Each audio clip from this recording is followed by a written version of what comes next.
deadly riots over the government's plan to avoid defaulting on its loans. Is that the unemployment keeps rising, and it has to keep rising just because you have an excess supply of goods, which is this is all borrowed money that our and that kids debt is owed by banks in other countries. It's been over a while.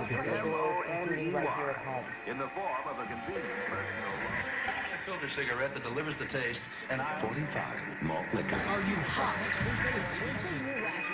Quite some time ago, by a second, America is sponsoring I first learned it from my grandmother. Now, my grandmother was a wonderful person. She taught me how to play the game Monopoly. She understood that the name of the game is to acquire. She would accumulate everything she could, and eventually she became the master of the board. And then she would always say the same thing to me. She'd look at me and she'd say, "One day, you'll learn to play the game." One summer, I played Monopoly almost every day, all day long. And that summer, I learned to play the game. I came to understand the only way to win is to make a total commitment to acquisition. I came to understand that money and possessions, that's the way that you keep score. And by the end of that summer, I was more ruthless than my grandmother. I was ready to bend the rules if I had to win that game. And I sat down with her to play that fall. I took everything she had. I watched her give her last dollar and quit in utter defeat. And then she had one more thing to teach me. Then she said, "Now it all goes back in the box." All those houses and hotels, all the railroads and utility companies, all that property and all that wonderful money. Now it all goes back in the box. None of it was really yours. You got all heated up about it for a while. But it was around a long time before you sat down at the board. And it will be here after you're gone. Players come and players go. Houses and cars, titles and clothes, even your body. Because the fact is that everything I clutch and consume and hoard is going to go back in the box, and I'm going to lose it all. You have to ask yourself, when you finally get the ultimate promotion, when you've made the ultimate purchase, when you buy the ultimate home, when you have stored up financial security and climbed the ladder of success to the highest rung you can possibly climb it, and the thrill wears off, and it will wear off, then what? How far do you have to walk down that road before you see where it leads? Surely you understand, it'll never be enough. So you have to ask yourself the question, what matters?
When I was a young man, growing up in New York City, I refused to pledge allegiance to the flag.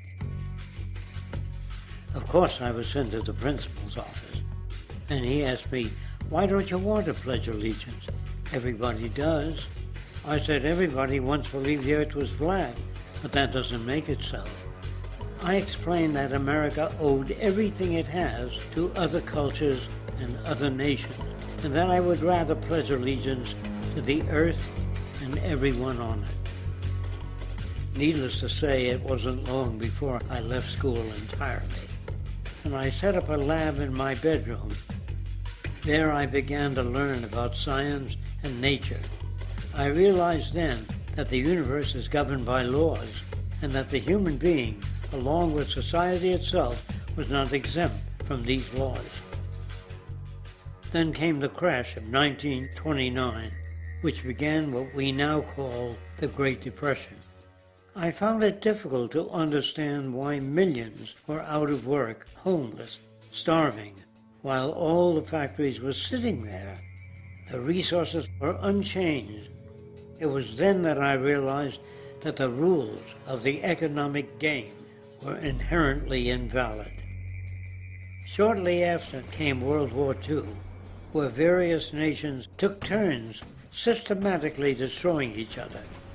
I later calculated that all the destruction and wasted resources spent on that war could have easily provided for every human need on the planet. Since that time, I have watched humanity set the stage for its own extinction.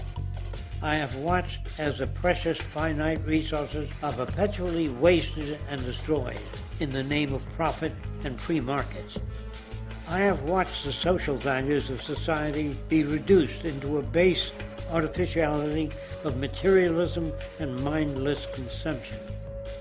And I have watched as the monetary powers control the political structure of supposedly free societies. I'm 94 years old now, and I'm afraid my disposition is the same as it was 75 years ago. This shit's got to go.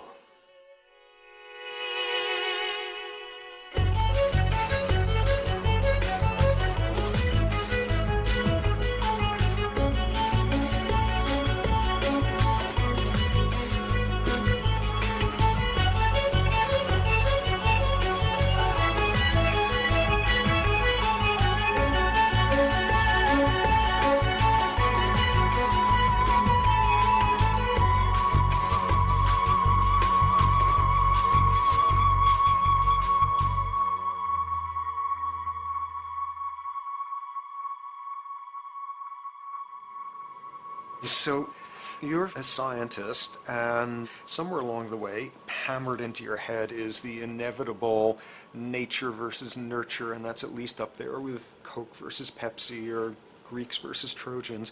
So nature versus nurture, this by now utterly oversimplifying view of where influences on how a cell deals with an energy crisis, up to what makes us who we are on the most individualistic levels of personality.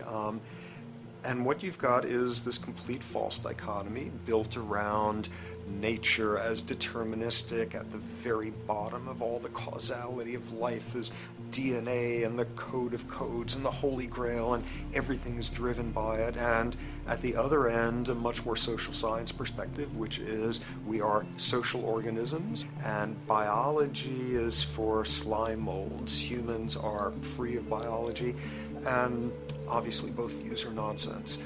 What you see instead is it is virtually impossible to understand how biology works outside the context of environment. One of the most crazy-making yet widespread and potentially dangerous notions is, oh, that behavior is genetic. Now, what does that mean? It means all sorts of subtle stuff if you sort of know modern biology, but for most people out there, what it winds up meaning is a deterministic view of life, one rooted in biology and genetics. Genes equal things that can't be changed. Genes equal things that are inevitable and that you might as well not waste resources trying to fix, might as well not put societal energies into trying to improve because it's inevitable, it's unchangeable. And that is sheer nonsense.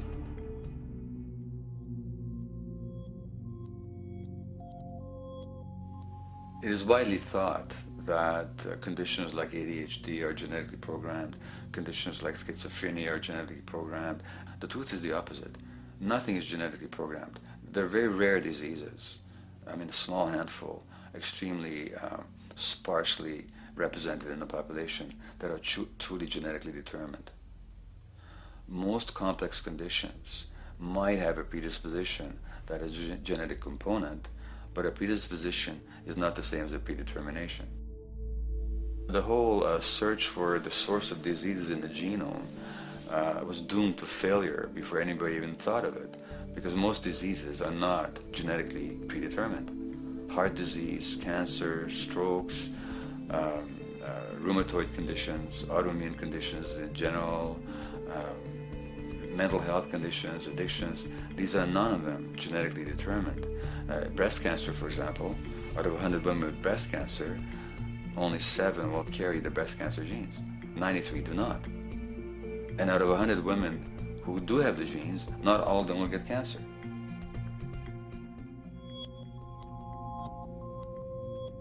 Genes are not just things that make us behave in a particular way regardless of our environment.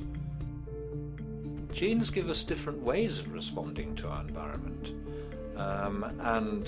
In fact, it looks as if some of the early childhood influences of a kind of child rearing affect gene expression, actually turning on and off different genes to put you on a different developmental track, which may suit the kind of world you've got to deal with.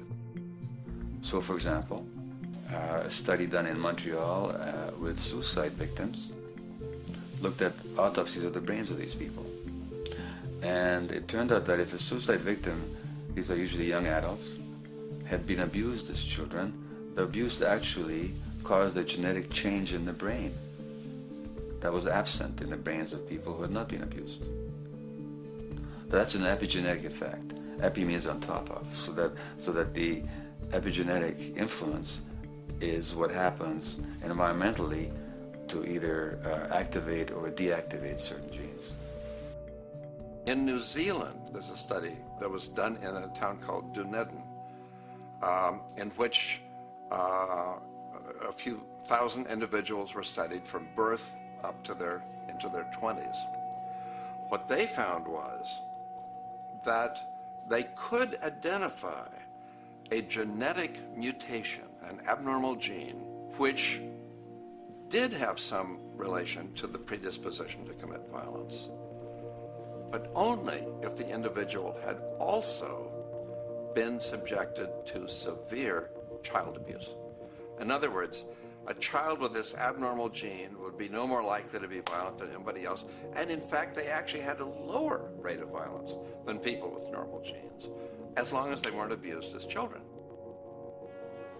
Great additional example of the ways in which genes are not be-all, end-all. Fancy technique where you can take a specific gene out of a mouse, that mouse and its descendants will not have that gene, you have knocked out that gene. So there's this one gene that codes for a protein that has something to do with learning and memory, and this fabulous demonstration, knock out that gene and you have a mouse that doesn't learn as well. Ooh, a genetic basis for intelligence. What was much less appreciated in that landmark study that got picked up by the media left and right is take those genetically impaired mice and raise them in a much more enriched, stimulating environment than your normal mice in a lab cage, and they completely overcame that deficit. So when one says in a contemporary sense that, oh, this behavior is genetic, to the extent that that's even a valid sort of phrase to use, what you're saying is there is a genetic contribution to how this organism responds to environment. Genes may influence the readiness with which an organism will deal with a certain environmental challenge. You know, that's not the version most people have in their minds. And not to be too soapboxing, but run with the old sort of version of it's genetic, and it's not that far from a history of eugenics and things of that sort. It's a widespread misconception, and it's a potentially fairly dangerous one.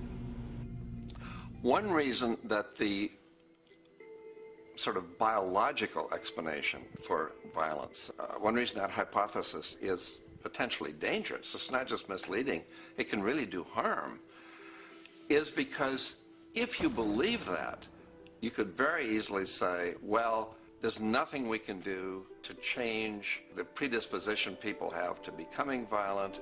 All we can do if somebody becomes violent is punish them, you know, lock them up or execute them. But we don't need to worry about changing the social environment or the social preconditions that may lead people to become violent, because that's irrelevant. The genetic argument allows us the luxury of ignoring past and present historical and social factors. And in the words of Louis Menand, he wrote in the New Yorker, very astutely, he said, "It's all in the genes, an explanation for the way things are that does not threaten the way things are. Why should someone feel unhappy or engage in antisocial behavior when that person is living in the freest and most prosperous nation on earth? It can't be the system.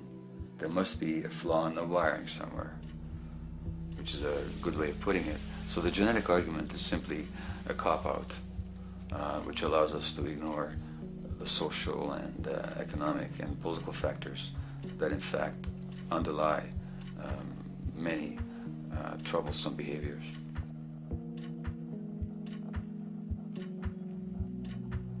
Addictions are usually considered to be a drug-related issue, but looking at it more broadly, I define addiction as any behavior that is associated with craving, with temporary relief, and with long-term negative consequences, along with an impairment of control over it, so that the person wishes to give it up or promises to do so, but can't follow through. And when you understand that, then you can see that there are many more addictions than simply those related to drugs. So there's workaholism, there's addiction to shopping, to the internet, to video games. There's the addiction to power. People have power, but they want more and more and more. Nothing is ever enough for them. Acquisition, corporations that must own more and more. The addiction to oil, or at least to the wealth and to the products made accessible to us by oil. Look at the negative consequences on the environment.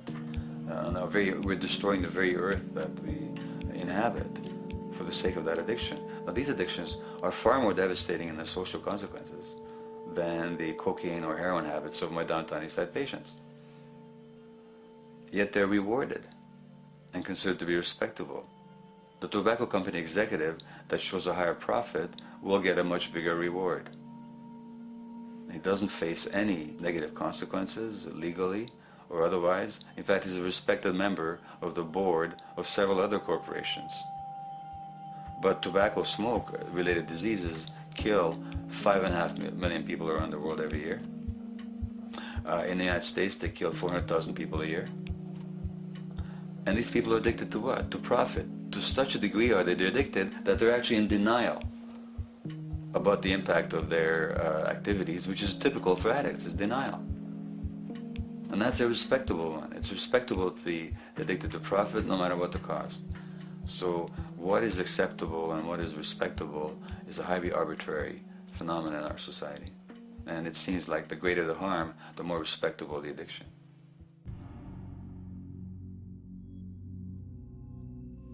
There's a general myth that drugs in themselves are addictive. In fact, the war on drugs is predicated on the idea that if you interdict the sources of drugs, you can deal with addiction that way.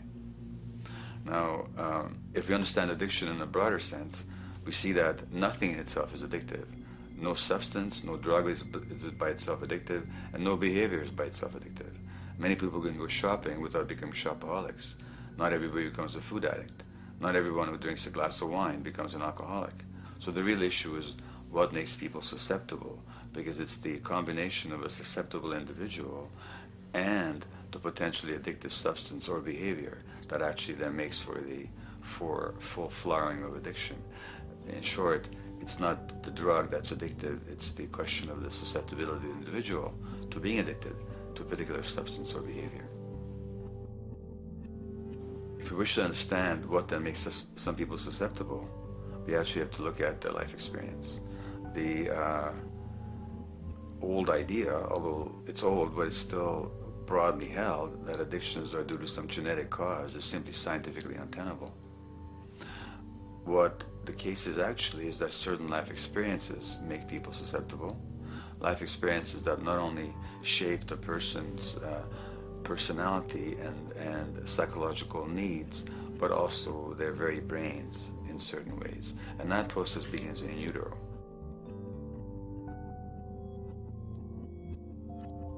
It's been shown, for example, that if you stress mothers during pregnancy, their children are more likely to have traits that predispose them to addictions. And that's because development is shaped by the psychological and social environment. So the biology of human beings is very much affected by and programmed by their life experiences beginning in utero. Environment does not begin at birth. Environment begins as soon as you have an environment. As soon as you're a fetus, you are subject to whatever information is coming through mom's circulations, hormones, levels of nutrients. Great landmark example of this, something called the Dutch hunger winter. 1944, Nazis occupying Holland. For a bunch of reasons, they decide to take all the food and divert it to Germany. For 3 months, everybody there is starving. Tens of thousands of people starve to death. What the Dutch hunger winter effect is, if you were a second or third trimester fetus during the starvation, your body learned something very unique during that time. As it turns out, second, third trimester, something that your body is going about trying to learn about the environment is, well, how menacing of a place is it out there? How plentiful? How much nutrients am I getting by way of mom's circulation? Be a fetus who is starving during that time, and your body programs forever after to be really, really, really stingy with your sugar and fat, and what you do is you store every bit of it.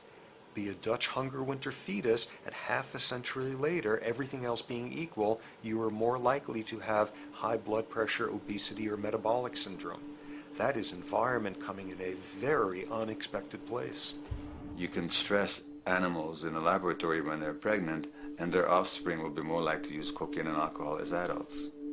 You can stress human mothers. For example, in a British study, women who are abused in pregnancy will have higher levels of the stress hormone cortisol in their placenta at birth, and their children are more likely to have conditions that predispose them to addictions by age 7 or 8. So in utero stress already prepares the ground for all kinds of mental health issues. Israeli study done prior on children born to mothers who were pregnant prior to the onset of the 1967 war. These women, of course, are very stressed, and their offspring have a higher incidence of schizophrenia than the average cohort. So there's plenty of evidence now that prenatal effects have a huge impact on the developing human being.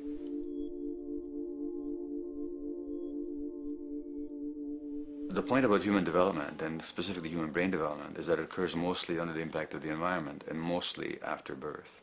Now, if you compare us to a horse, which can run on the first day of life, we see that we are very undeveloped. We can't muster that much neurological coordination, balance, muscle strength, visual acuity until a year and a half, 2 years. And that's because the brain development that in the horse happens in the safety of the womb, in a human being has to happen after birth. And that has to do with simple evolutionary logic. As the head gets larger, which is what makes us into human beings, the burgeoning of the forebrain is what creates the human species, actually. At the same time, we walk on 2 legs, so our pelvis narrows to accommodate that. So now we have a narrower pelvis, a larger head. Bingo, we have to be born prematurely. And that means that the brain development that in other animals occurs in utero, in us, occurs after birth. And much of that under the impact of the environment. And The concept of neural Darwinism simply means that the circuits that get the appropriate input from the environment will develop optimally, and the ones that don't will either not develop optimally or perhaps not at all.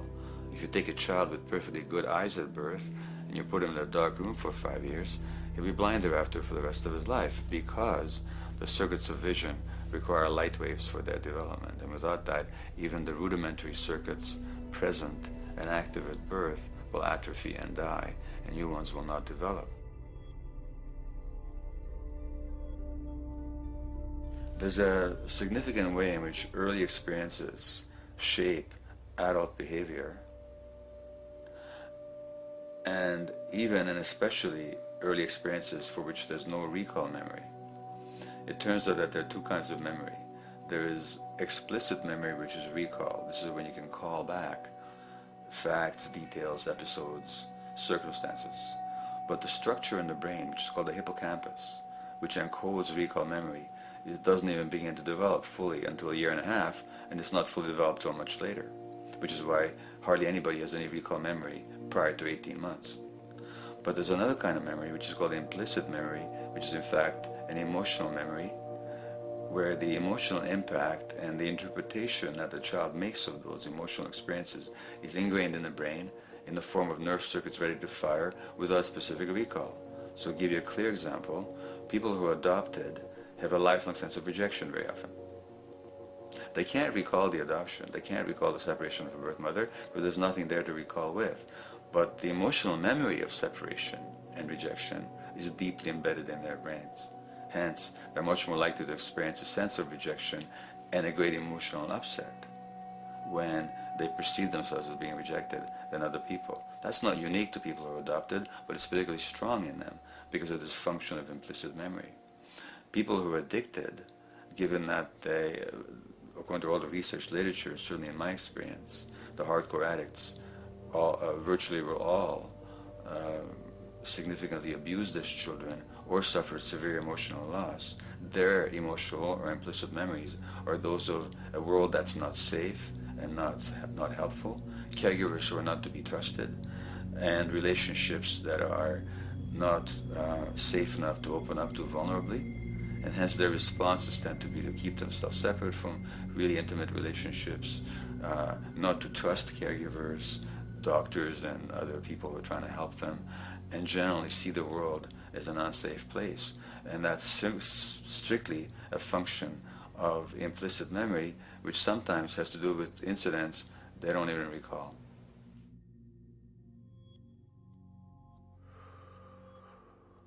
Infants who are born premature are often in incubators and various types of gadgetry and machinery for weeks and perhaps months. It's now known that if these children are touched and stroked on the back for just 10 minutes a day, that promotes their brain development. So human touch is essential for development. And in fact, infants who are never picked up will actually die. That's how much of a fundamental need being held is to human beings. In our society, there's an unfortunate tendency to tell parents not to pick up their kids, not to hold them, not to pick up babies who are crying for fear of spoiling them, or to encourage them to sleep through the night. You don't pick them up, which is just the opposite of what the child needs. And these children might go back to sleep because they give up and their brains just shut down as a way of defending against the vulnerability of being abandoned really by their parents. But their implicit memories will be that of a world that doesn't give a damn. A lot of these differences are structured very early in life. In a way, if you like, the parental experience of adversity, how tough life is or how easy it is passed on to children, whether through maternal depression or parents being bad-tempered with their kids because they've had a hard day or just being too tired at the end of the day. And these have very powerful effects, programming children's development, which we know a lot about now. But that's early sensitivity isn't just an evolutionary mistake. It exists again in many different species. Even seedlings, there's an early adaptive process to the kind of environment they're growing up in. But for humans, the adaptation is to the quality of social relations. And so early life how nurturing or how much conflict, how much attention you get, is a taster of the kind of world you may be growing up in. Are you growing up in a world where you have to fight for what you can get, watch your back, fend for yourself, learn not to trust others? Or are you growing up in a society where you depend on reciprocity, mutuality, cooperation, where empathy is important, where your security depends on good relations with other people? And that needs a very different emotional and cognitive development. And that's what the early sensitivity is about. And parenting is almost, quite unconsciously, a system for passing on that experience to children of the kind of world they're in. The great British child psychiatrist D.W. Winnicott said that fundamentally two things can go wrong in childhood. One is when things happen that shouldn't happen, and then things that should happen but don't. And the first category is the traumatic and abusive and abandonment experiences of my downtown East Side patients and of many addicts. That's what shouldn't happen but did. But then there is the non-stressed, attuned, non-distracted attention of the parent that every child needs, that very often children don't get. They're not abused, they're not neglected, and they're not traumatized. But what should happen, the presence of the emotionally available, nurturing parent, just is not available to them because of the stresses in our society and the parenting environment.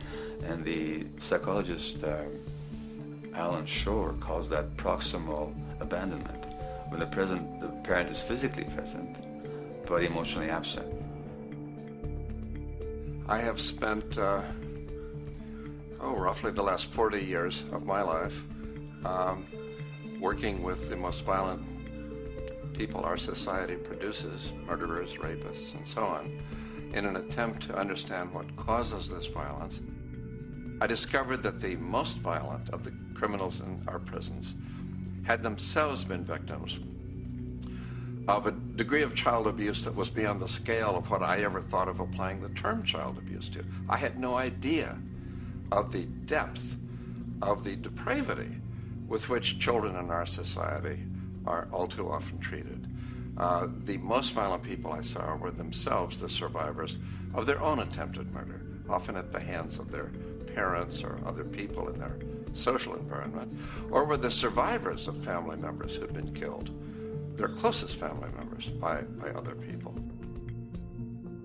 The Buddha argued that everything depends on everything else. He says the one contains the many and the many contains the one. That you can't understand anything in isolation from its environment. The leaf contains the sun, the sky, and the earth, obviously. This has not been shown to be true, of course, all around, and specifically when it comes to human development. The modern scientific term for it is the biopsychosocial nature of human development, which says that the biology of human beings depends very much on their interaction with the social and psychological environment. And specifically, the psychiatrist and researcher Daniel Siegel at the University of California, Los Ángeles, UCLA, has coined the phrase interpersonal neurobiology, which means to say that the way that our nervous system functions depends very much on our personal relationships. In the first place with the parenting caregivers, and in the second place with other important attachment figures in our lives, and in the third place with our entire culture. So that you can't separate the neurological functioning of a human being from the environment in which he or she grew up in and continues to exist in. And this is true throughout the life cycle. It's particularly true when you're dependent and helpless and your brain is developing, but it's true even in adults and even at the end of life.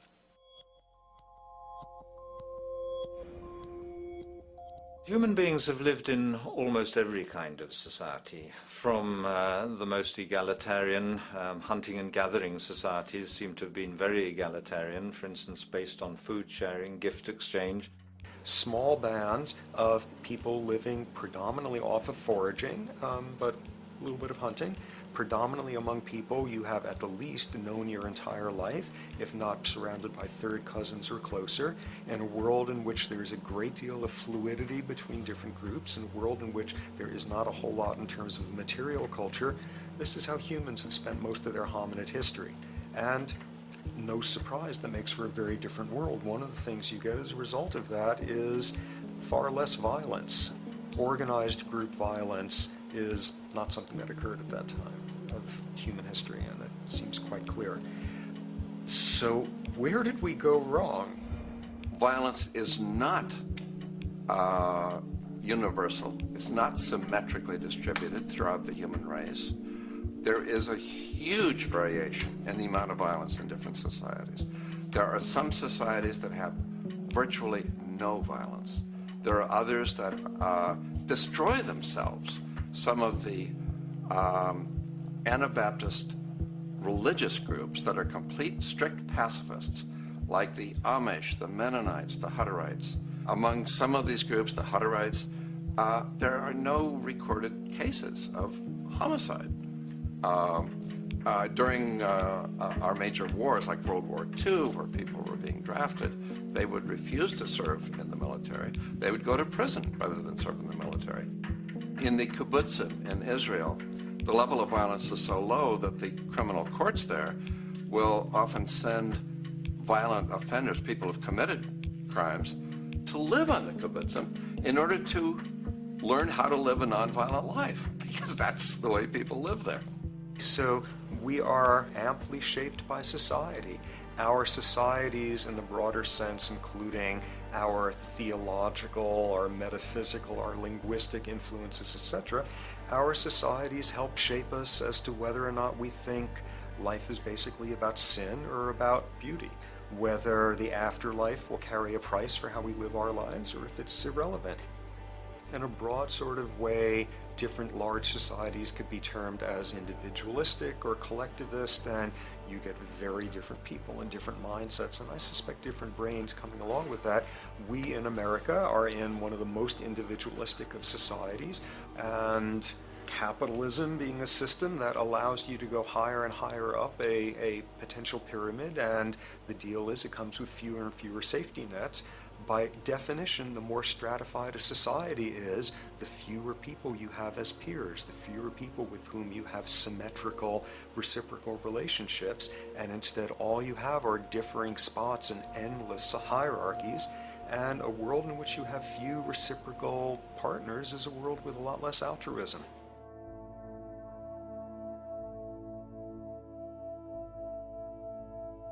Alright, so this brings us to a total impossible juncture, which is to try to make sense in perspective of science as to what the nature is of human nature.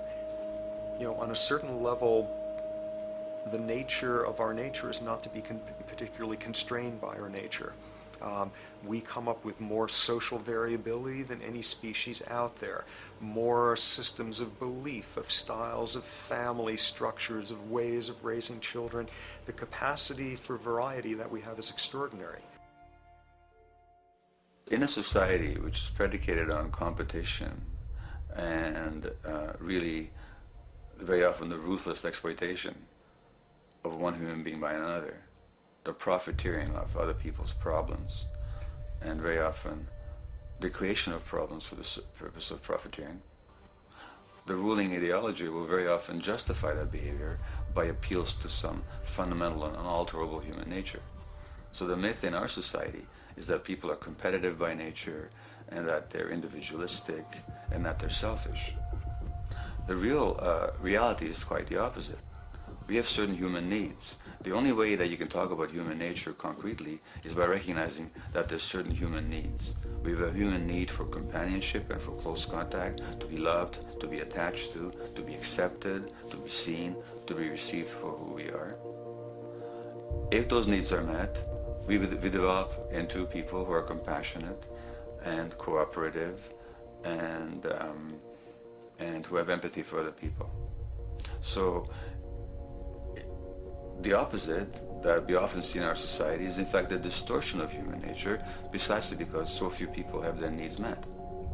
So yes, you can talk about a human nature, but only in the sense of basic human needs that are instinctively evoked, or I should say certain human needs that lead to certain traits if they are met, and a different set of traits if they're denied. So, When we recognize the fact that the human organism, which has a great deal of adaptive flexibility, allowing us to survive in many different conditions, is also rigidly programmed for certain environmental requirements or human needs, a social imperative begins to emerge. Just as our bodies require physical nutrients, the human brain demands positive forms of environmental stimulus at all stages of development, while also needing to be protected from other negative forms of stimulus.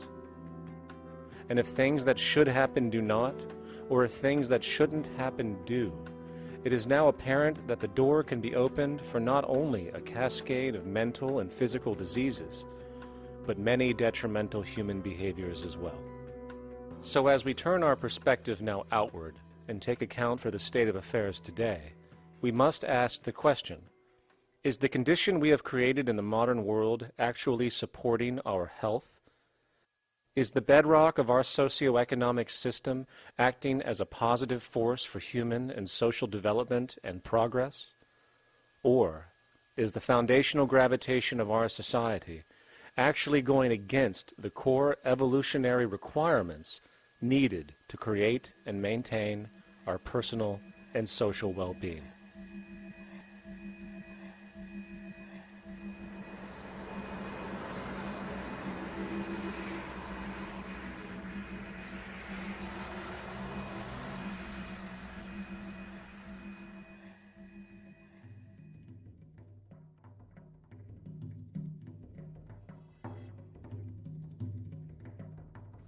So one might ask, where did this all begin? What we have today, really a world in a state of cumulative collapse. You get it started with John Locke. And John Locke introduces property, and he has three provisos for just private right and property. And the three provisos are that there must be enough left over for others, and that you must not let it spoil, and that you, most of all, must mix your labor with it. It seems justified. You mix your labor with the world, then you're entitled to the product, and as long as there's enough left over for others, and as long as it doesn't spoil, you don't allow anything to go to waste, that's okay. Well, he spends a long time of his famous treatise of government, and it's since been the canonical text for economic and political and legal understanding. Is still a classic text of study. Well, what he did is, after he gives the provisos, and you're almost thinking at the time whether you're for private property or not, he's given a very good and plausible and powerful defense of private property here. Well, he drops them. He drops them like that, right in one sentence. He says, well, once the introduction of money came in by men's tacit consent, then it became, and he doesn't say all the provisos are canceled, erased, but that's what happens. So now we have not product and your property earned by your own labor. Oh no, money buys labor now. There's no longer a consideration of whether there's enough left over for others. There's no longer a consideration of whether it spoils, because he says, well, money's like silver and gold can't spoil, therefore monies can't be responsible for waste, which is ridiculous. We're not talking about money and silver, we're talking about what its effects are. It's one non sequitur after another. Just the most startling logical legerdemain that he gets away with here. But it fits the interests of capital owners. Then Adam Smith comes along, and what he adds is the religion to this. Locke started with God made it all this way. This is God's right. And now we get also with Smith coming along and says it's not only God's, I mean, he's not saying this, but this is what's happening philosophically in principle. He's saying it's not only a question of private property, that's all now presupposed as given. And that there's money investors that buy labor given. That there's no limit to how much they can buy of other men's labor, how much they can accumulate, how much inequality, that's all given now. And so he comes along, and what his big idea is, and again, it's just introduced in parentheses, en passant. You know, when people put out the goods for sale and others, you know, the supply, and other people buy them with the demand and so forth, how do we have supply equaling demand or demand equaling supply? How can they come into equilibrium? And that is one of the central notions of economics, is how do they come into equilibrium? And he says it's the invisible hand of the market that brings them into equilibrium. So now we have God is actually immanent. He just didn't give the rights to property and how, you know, all its wherewithal and its natural rights of doing all that Locke said. Now we have the system itself as God. In fact, Smith says, when he talks, and you'll never find this quote again, I have to read the whole of the Inquiry into the Wealth of Nations. He says, the scantiness of subsistence sets limits to the reproduction of the poor, and that nature can deal with this in no other way than elimination of their children. So he anticipated evolutionary theory in the worst sense applied. This is well before Darwin. And so he called them the race of laborers.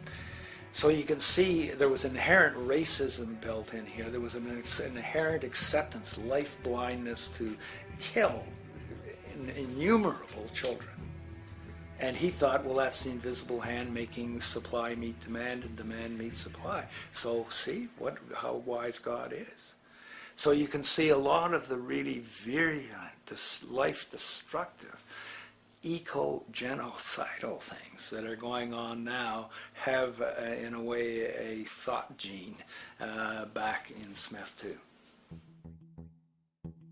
When we reflect on the original concept of the so-called free market capitalist system, as initiated by early economic philosophers such as Adam Smith, we see that the original intent of a market was based around real, tangible, life-supporting goods for trade. Adam Smith never fathomed that the most profitable economic sector on the planet would eventually be in the arena of financial trading or so-called investment, where money itself is simply gained by the movement of other money in an arbitrary game which holds zero productive merit to society. Yet, regardless of Smith's intent, the door for such seemingly anomalous advents was left wide open by one fundamental tenet of this theory. Money is treated as a commodity in and of itself. Today, in every economy of the world, regardless of the social system they claim, money is pursued for the sake of money and nothing else. The underlying idea, which was mysteriously qualified by Adam Smith with his religious declaration of the invisible hand, is that the narrow, self-interested pursuit of this fictional commodity will somehow magically manifest human and social well-being and progress. The reality is that the monetary incentive interest, or what some have termed the money sequence of value, has now completely decoupled from the foundational life interest, which could be termed the life sequence of value. What has happened is that there's a complete confusion in economic doctrine between those two sequences. They think that the money sequence of value delivers the life sequence of value, and that's why they say if more goods are sold, if GDPs rise and so forth, therefore there'll be more well-being, enhanced well-being. We take the GDP to be basically our indicator of social health. Well, there you see the confusion. It's talking about money sequences of value, that is all the receipts, all the revenues that are derived from selling goods, and they're confusing that with life reproduction, so that you have built right into this thing from the beginning is a complete conflation of the money and life sequences of value. So we're dealing with a kind of structured delusion that becomes more and more deadly as the money sequence decouples from producing anything at all. So it's a system disorder, and the system disorder seems to be fatal.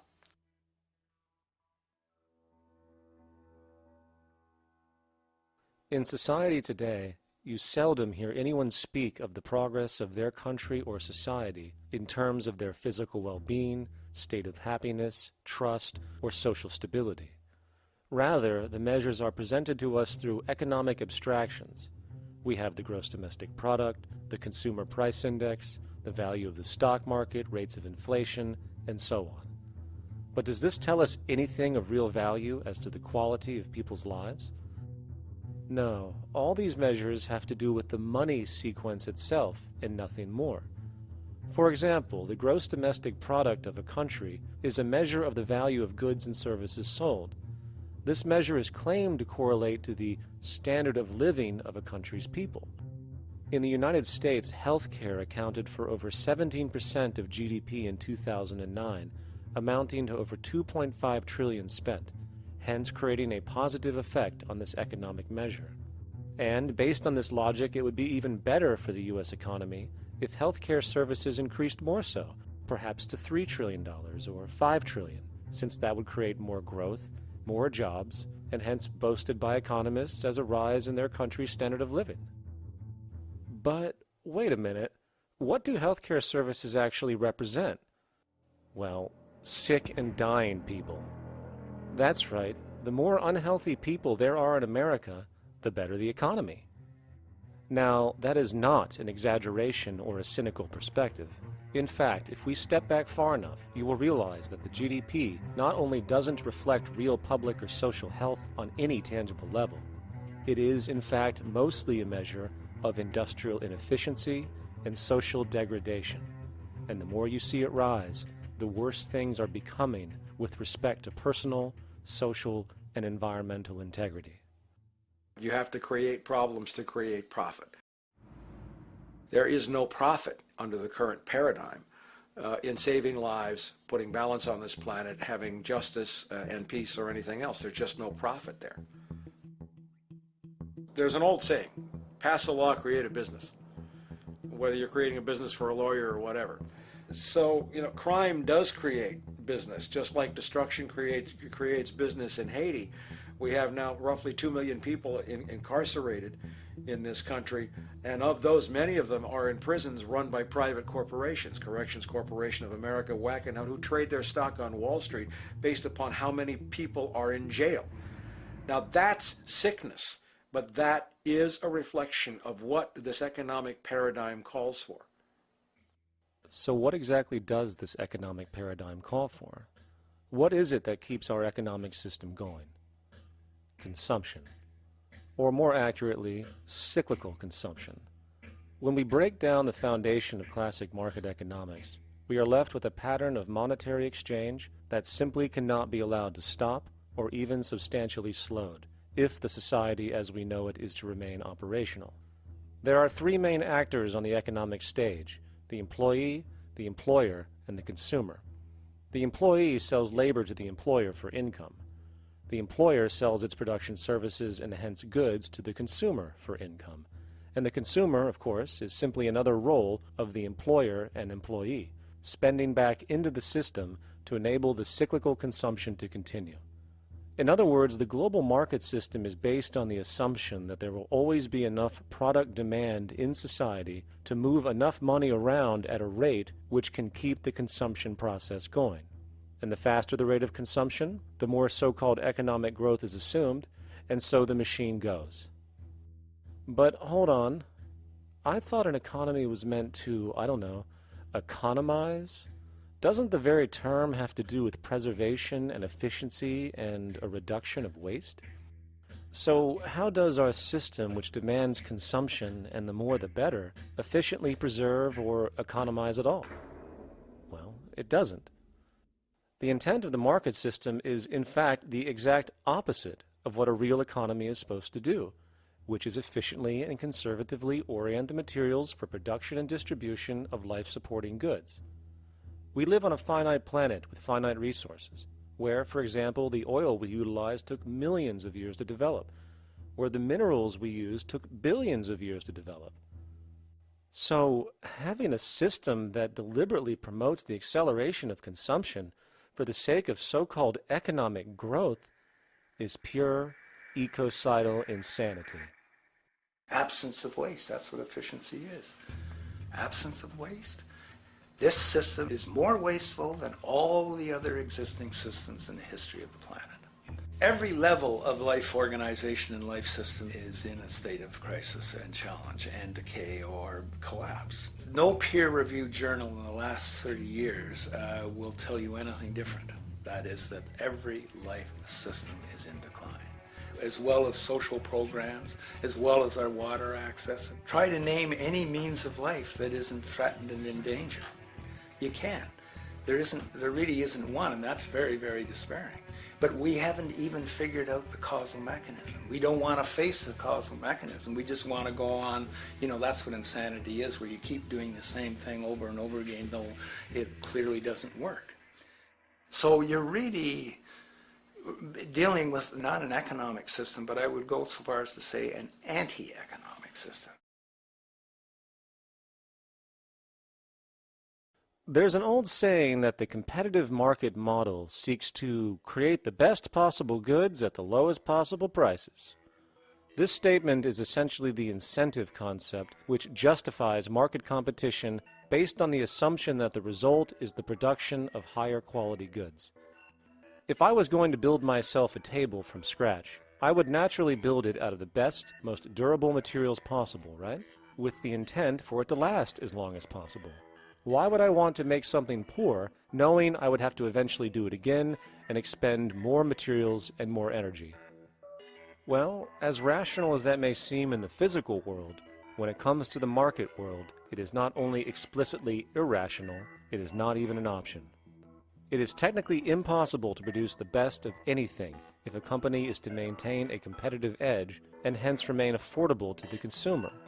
Literally everything created and set for sale in the global economy is immediately inferior the moment it is produced, for it is a mathematical impossibility to make the most scientifically advanced, efficient, and strategically sustainable products. This is due to the fact that the market system requires that cost efficiency, or the need to reduce expenses, exist at every stage of production, from the cost of labor to the cost of materials and packaging, and so on. This competitive strategy, of course, is to make sure the public buys their goods rather than from a competing producer, which is doing the exact same thing to also make their goods both competitive and affordable. This immutably wasteful consequence of the system could be termed intrinsic obsolescence. However, this is only one part of a larger problem. A fundamental governing principle of market economics, one that you will not find in any textbook, by the way, is the following.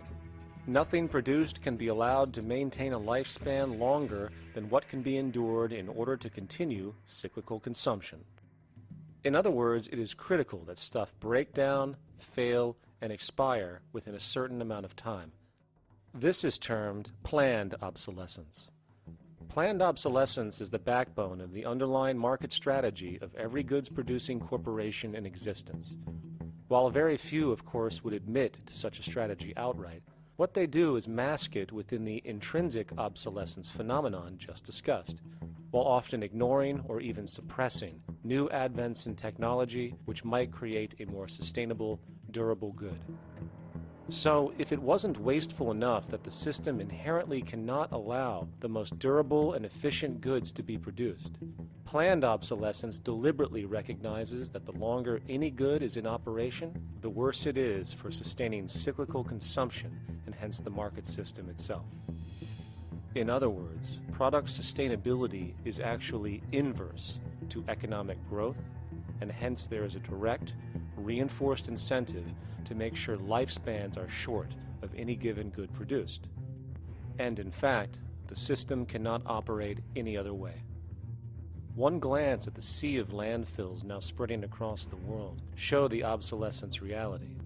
There are now billions of cheaply made cell phones, computers, and other technology, each full of precious, difficult-to-mine materials such as gold, coltan, copper, now rotting in vast piles, usually due to the mere malfunction or obsolescence of small parts, which, in a conservative society, could likely be fixed or updated, and the life of the good extended. Unfortunately, as efficient as that may seem in our physical reality, living on a finite planet with finite resources, it is explicitly inefficient with respect to the market. To put it into a phrase, efficiency, sustainability, and preservation are the enemies of our economic system. Likewise, just as physical goods need to be constantly produced and reproduced regardless of their environmental impact, the service industry operates with an equal rationale. The fact is, there is no monetary benefit to resolving any problems which are currently being serviced. At the end of the day, the last thing the medical establishment really wants is the curing of diseases such as cancer, which would eliminate countless jobs and trillions in revenue. And since we're on the subject, crime and terrorism in this system are good. Well, at least economically, for it is employing police, generating high-value commodities for security, not to mention the value of prisons that are privately owned for profit. And how about war? The war industry in America is a huge driver of GDP, one of the most profitable industries, producing weapons of death and destruction. The favorite game of this industry is to blow things up and then go and rebuild them for profit. We saw this with the windfall billion-dollar contracts made from the Iraq War. The bottom line is that socially negative attributes of society have become positively rewarded ventures for industry, and any interest in problem resolution or environmental sustainability and conservation is intrinsically counter to economic sustainability. And this is why every time you see the GDP rise in any country, you are witnessing an increase in necessity, whether real or contrived. And by definition, a necessity is rooted in inefficiency. Hence, increased necessity means increased inefficiency. The American dream is based on rampant consumerism. It is based upon the fact that mainstream media, and especially commercial advertising, all corporations who need this infinite growth, have convinced us or brainwashed most people in America, and hence the world, that we have to have X number of material possessions and the possibility of gaining infinitely more material possessions in order to be happy. That's just not true. So why do people continue to buy in this way, which is ultimately eco-genocidal in its systemic effects cumulatively? And it just is classical operant conditioning. You simply put inputs of conditioning into the organism, and you have outputs of desired behaviors or goals or objectives. And it has all the resources of technology. And they boast about how they get into the minds of infants. What they hear is already making them conditioned to the brand. Then you see, well, that's how people have been such fools, in a way they've been taught to be fools. It's a value system disorder.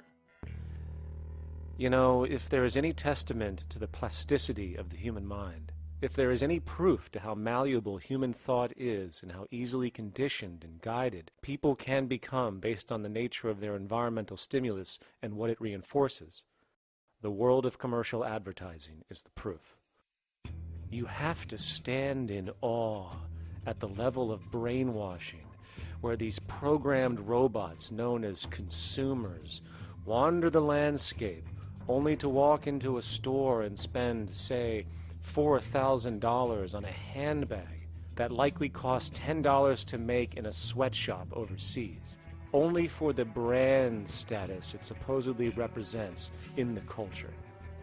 Or perhaps the ancient communal traditions which increase trust and cohesiveness in society, which have now been hijacked by acquisitive, materialistic values, where now annually we exchange useless crap a few times a year.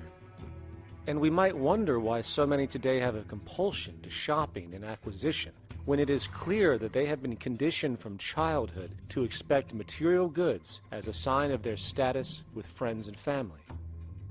The fact is, the foundation of any society are the values that support its operation, and our society, as it exists, can only operate if our values support the conspicuous consumption it requires to continue the market system. 75 years ago, consumption in America and much of the First World was half of what we see today per person. Today's new consumer culture has been manufactured and imposed due to the very real need for higher and higher levels of consumption. And this is why most corporations now spend more money on advertising than the actual process of product creation itself. They work diligently to create a false need for you to fill, and it happens to work.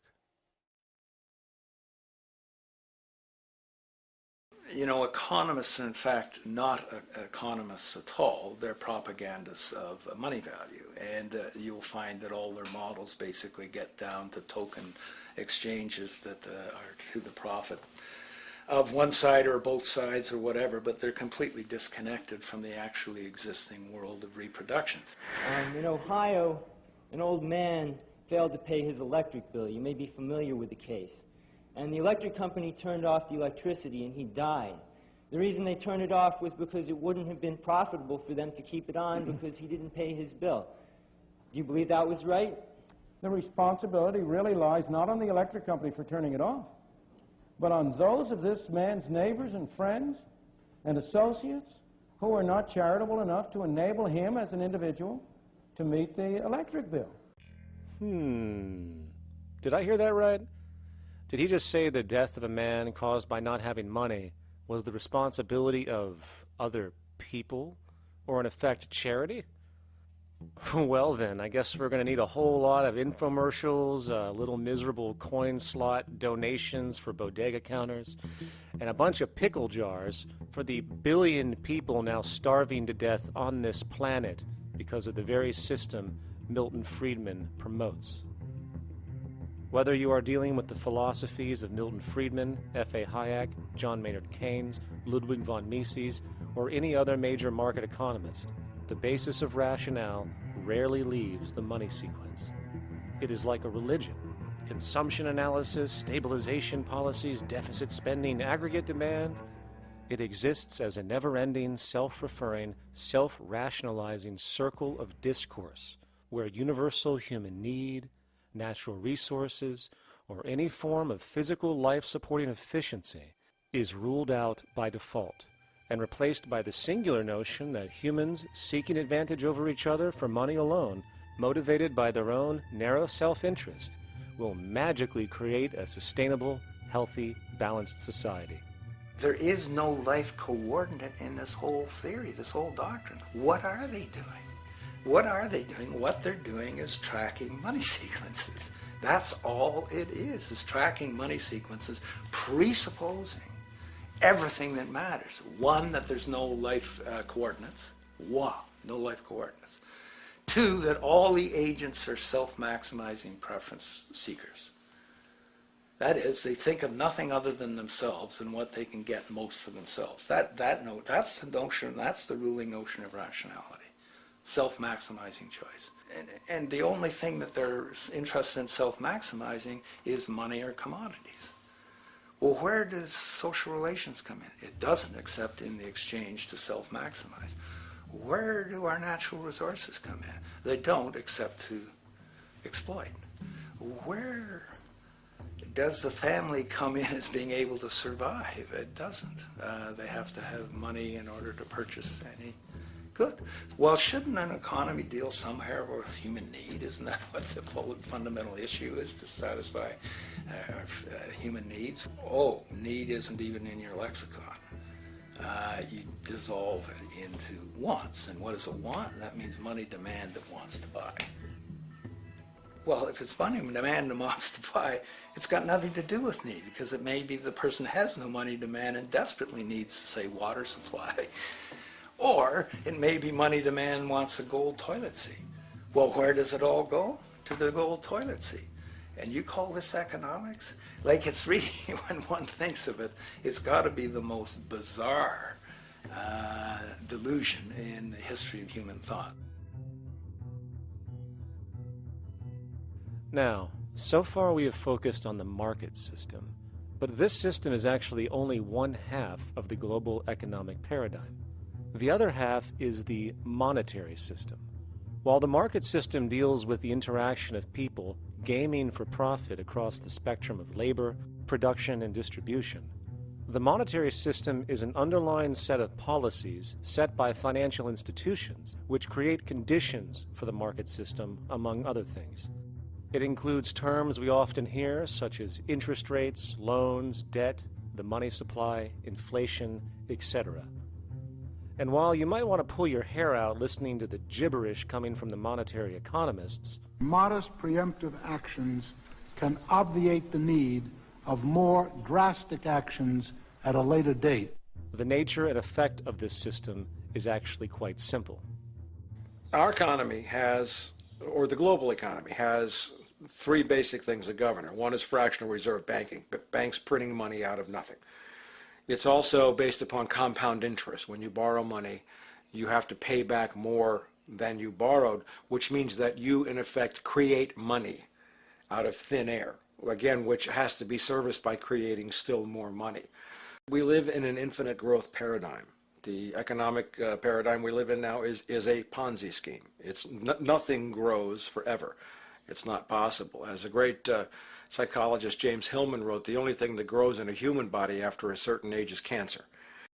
It's not just the amount of money that has to keep growing, it's the amount of consumers. Consumers to borrow money at interest to generate more money, and obviously that's not possible on a finite planet. People are basically vehicles to just create money, which must create more money to keep the whole thing from falling apart, which is what's happening right now. There are really only two things anyone needs to know about the monetary system. 1. All money is created out of debt. Money is monetized debt, whether it materialized from treasury bonds, home loan contracts, or credit cards. In other words, if all outstanding debt was to be repaid right now, there would not be $1 in circulation. And 2, interest is charged on virtually all loans made, and the money needed to pay back this interest does not exist in the money supply outright. Only the principal is created by the loans, and the principal is the money supply. So, if all this debt was to be repaid right now, not only would there not be $1 left in circulation, there would also be a gigantic amount of money owed that is literally impossible to pay back, for it does not exist. The consequence of all of this is that two things are inevitable: inflation and bankruptcy. As far as inflation, this can be seen as an historical trend in virtually every country today, and easily tied to its cause, which is the perpetual increase of the money supply, which is required to cover the interest charges and keep the system going. As far as bankruptcy, it comes in the form of debt collapse. This collapse will inevitably occur with a person, a business, or a country, and typically happens when the interest payments are no longer possible to make. But there is a bright side to all of this. Well, at least in terms of the market system, because debt creates pressure. Debt creates wage slaves. A person in debt is much more likely to take a low wage than a person who isn't, hence becoming a cheap commodity. So it's great for the corporations to have a pool of people that have no financial mobility. But hey, that same train of thought also goes for entire countries. The World Bank and the International Monetary Fund, which mostly serve as proxies for transnational corporate interests, give gigantic loans to troubled countries at very high interest rates, and then, once the countries are deeply in the hole and can't pay, austerity measures are applied, the corporations swoop in, set up sweatshops, and take their natural resources. Now that's market efficiency. But wait, there's more. You see, there's this unique hybrid of the monetary and market system called the stock market, which rather than, actually produce anything real, they just buy and sell money itself. And when it comes to debt, you know what they do? That's right, they trade it. They actually buy and sell debt for profit, from credit default swaps and collateralized debt obligations for consumer debt, to complex derivative schemes used to mask the debt of entire countries, such as the collusion of investment bank Goldman Sachs in Greece, which nearly collapsed the entire European economy. So when it comes to the stock market and Wall Street, we have an entirely new level of insanity born out of the money sequence of value. All you need to know about markets was written in an editorial in the Wall Street Journal a couple of years ago. It was called Lessons of the Brain-Damaged Investor. And in this editorial, they explain why people with slight brain damage do better as investors than people with normal brain functionality. Why? Because the slightly brain-damaged person has no empathy. And that's the key. If you don't have any empathy, you do well as an investor. And so Wall Street breeds people who have no empathy to go in there and to make decisions and make trades that they have no compunction about and no thought whatsoever as to what they're doing might affect their fellow human being. So they breed these robots these people who have no souls. And since they don't even want to pay these people anymore, they're now breeding robots, real algorithmic traders. Goldman Sachs in the high-frequency trading scandal. They put a computer next to the exchange, the New York Stock Exchange. This computer, this co-located computer, as they call it, it front-runs all the trades on the exchange, and it hits the exchange with volumes of orders in ways that scalp pennies and nickels away from the exchange. It's like they're siphoning money all day long. They went one quarter last year, 30 or 60 straight days without a single down day and made millions of dollars every single day. Is that because, well, that's statistically impossible. When I worked on Wall Street, the way it works is everyone kicks upstairs the bribes. The brokers bribe to the office manager bribes to the regional sales manager bribes to the national sales manager. It's a common understanding. At Christmas, who gets the biggest bonus at Christmas in an average brokerage office? The compliance officer.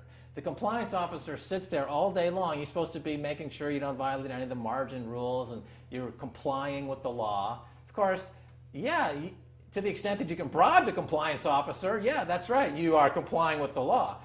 So how does fraud has become the system? It's no longer a byproduct. It is the system. You know, it's like that old Woody Allen joke. He says, "Doctor, my brother thinks he's a chicken." And the doctor says, "Take a pill, and that should cure the problem." And he says, "No, doctor, you don't understand. We need the eggs." Okay? So the trading of fraudulent claims back and forth between banks to generate fees, to generate bonuses, has become the GDP producing growth engine of the United States economy. Even though they're essentially trading fraudulent claims that there's absolutely no hope of ever paying back. They're processing and generating and resecuritizing nothing. If I write $20 billion on a cocktail napkin and I sell it to JP Morgan, while JP Morgan writes $20 billion on a cocktail napkin, and we swap those two cocktail napkins at a bar, and we each pay ourselves 1/4% in a fee, we make a lot of money for our Christmas bonus. We each have on our books a $20 billion cocktail napkin, which has no real value until such time as the system is no longer able to absorb bogus cocktail napkins, in which case we go to the government to get bailed out. And because of Wall Street and the global stock market, there are now conservatively about $700 trillion of outstanding fraudulent claims known as derivatives, still waiting to collapse, a value amounting to over 10 times the gross domestic product of the entire planet. And while we have seen the bailouts of corporations and banks by governments, which of course comedically borrow their money from banks to begin with, we are now seeing attempts to bail out whole countries by conglomerates of other countries through the international banks. But how do you bail out a planet? There is no country out there that isn't now saturated in debt. The cascade of sovereign debt defaults we have seen can only be the beginning when the math is taken into account. It has been estimated in the United States alone that income tax would need to be raised to 65% per person just to cover the interest in the near future. Economists are now foreshadowing that within a few decades, 60% of the countries on the planet will be bankrupt. But, hold on, let me get this straight. The world is going bankrupt, whatever the hell that means, because of this idea called debt, which doesn't even exist in the physical reality. It's only part of a game that we've invented. And yet, the well-being of billions of people is now being compromised. Extreme layoffs, tent cities, accelerating poverty, austerity measures imposed, schools shutting down, child hunger, and other levels of familial deprivation, all because of this elaborate fiction. What are we, fucking stupid? Hey, Mars, my man. Help a brother out, huh? Grow up, kid.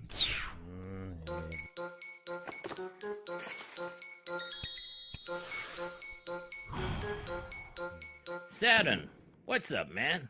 You remember that smoking nebula I hooked you up with a while back? Listen, Earth, we're getting really tired of you. You've been given everything, and yet you waste it all. You got plenty of resources, and you know it. Why don't you grow up and learn some responsibility, for Christ's sake? You're making your mother miserable.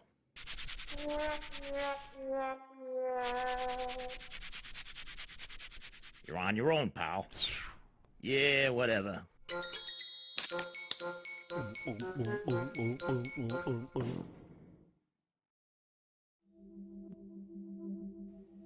Now, all of this considered, from the waste machine known as the market system to the debt machine known as the monetary system, hence creating the monetary market paradigm which defines the global economy today, there is one consequence that runs through the entire machine: inequality.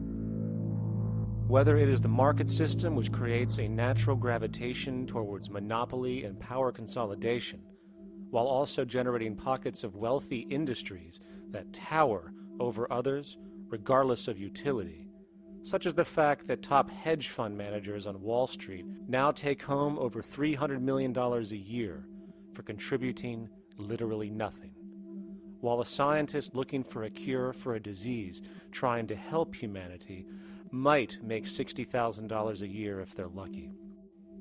Or whether it is the monetary system, which has class division built right into its structure.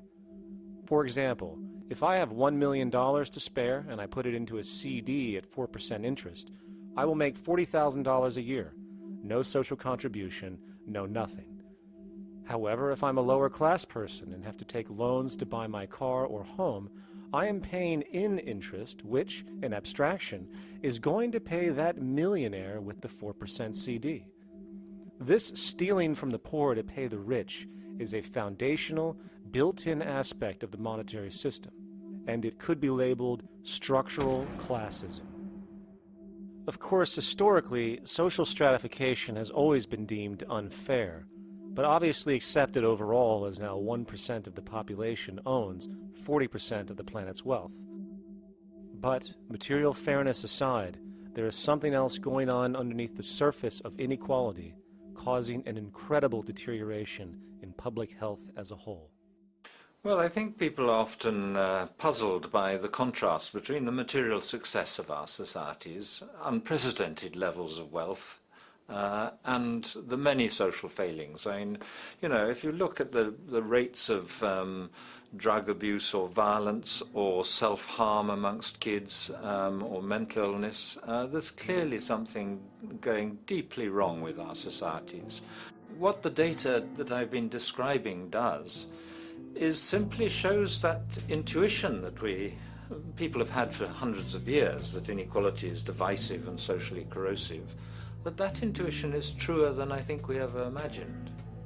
There are very powerful psychological and social effects of inequality, more to do, I suppose, with feelings of superiority and inferiority, that kind of division, and maybe going with the sort of respect, disrespect, people feeling looked down on at the bottom, which, by the way, is why violence is more common in more unequal societies. It's the trigger to violence is so often people feeling looked down on and disrespected. If there is one principle I can emphasize that is the most important principle underlying the prevention of violence, it would be equality. The single most significant factor that affects the rate of violence is the degree of equality versus the degree of inequality in that society.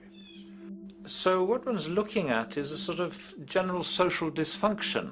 It's not just one or two things that go wrong as inequality increases. It seems to be everything, whether we're talking about crime or health or mental illness or whatever. One of the really disturbing findings out in public health there is never ever make the mistake of being poor or being born poor. Your health pays for it in endless sorts of ways, something known as the health socioeconomic gradient. As you move down from the highest strata in society in terms of socioeconomic status, every step down, health gets worse for umpteen different diseases. Life expectancy gets worse, infant mortality rate, everything you could look at. So a huge issue has been, why is it that this gradient exists? totally simple, obvious answer, which is if you are chronically sick, you're not going to be very productive, so health causes drive socioeconomic differences. Not that in the slightest. On the very simple level that you could look at socioeconomic status of a 10-year-old, and that's going to predict something about their health decades later. So that's the direction of causality. Next one, what's it about? Oh, it's perfectly obvious. Poor people can't afford to go to the doctor. It's healthcare access. It's got nothing to do with that, because you see these same gradients in countries with universal healthcare, socialized medicine. Okay, next simple explanation. Oh, on the average, the poorer you are, the more likely you are to smoke, to drink, to all sorts of lifestyle risk factor stuff. Yeah, those contribute, but careful studies have shown that explains maybe about a third of the variability. So what's left? And what's left is having a ton to do with the stress of poverty. So the poorer you are, starting off being, the person who's $1 income behind Bill Gates, the poorer you are in this country, on the average, the worse your health is. This tells us something really important. The health connection with poverty, it's not about being poor, it's about feeling poor. Increasingly, we recognize that chronic stress is an important influence on health, but the most important sources of stress are the quality of social relations. And if there is anything that lowers the quality of social relations, it is the socioeconomic stratification of society. What science has now shown is that regardless of material wealth, the stress of simply living in a stratified society leads to a vast spectrum of public health problems. And the greater the inequality, the worse they become. Life expectancy, longer in more equal countries. Drug abuse, less in more equal countries. Mental illness, less in more equal countries.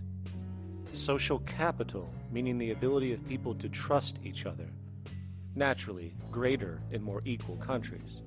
Educational scores, higher in more equal countries. Homicide rates, less in more equal countries. Crime and rates of imprisonment, less in more equal countries. It goes on and on. Infant mortality, obesity, teen birth rate, less in more equal countries. And perhaps most interesting, innovation, greater in more equal countries, which challenges the age-old notion that a competitive, stratified society is somehow more creative and inventive. Moreover, a study done in the UK called the Whitehall Study confirmed that there is a social distribution of disease as you go from the top of the socioeconomic ladder to the bottom. For example, it was found that the lowest rungs of the hierarchy had a 4-fold increase of heart disease-based mortality compared to the highest rungs. And this pattern exists irrespective of access to health care. Hence, the worse a person's relative financial status, the worse their health is going to be on average. This phenomenon is rooted in what could be termed psychosocial stress, and it is at the foundation of the greatest social distortions plaguing our society today. Its cause? The monetary market system.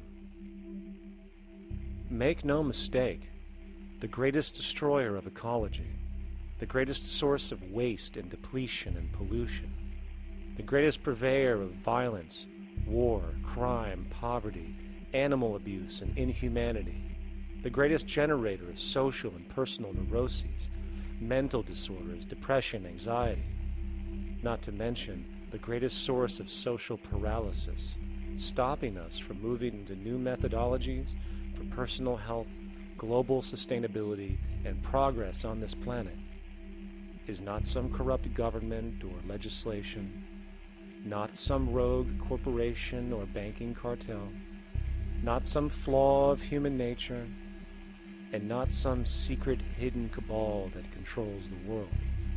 It is, in fact, the socio-economic system itself at its very foundation.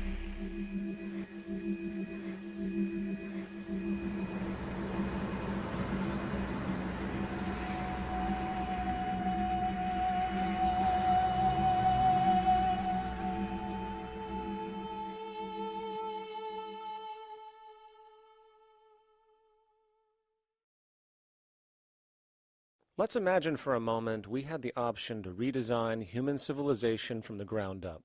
What if, hypothetically speaking, we discovered an exact replica of the planet Earth, and the only difference between this new planet and our current one is that human evolution had not occurred. It was an open palette. No countries, no cities, no pollution, no Republicans, just a pristine, open environment. So, what would we do? Well, first we need a goal, right?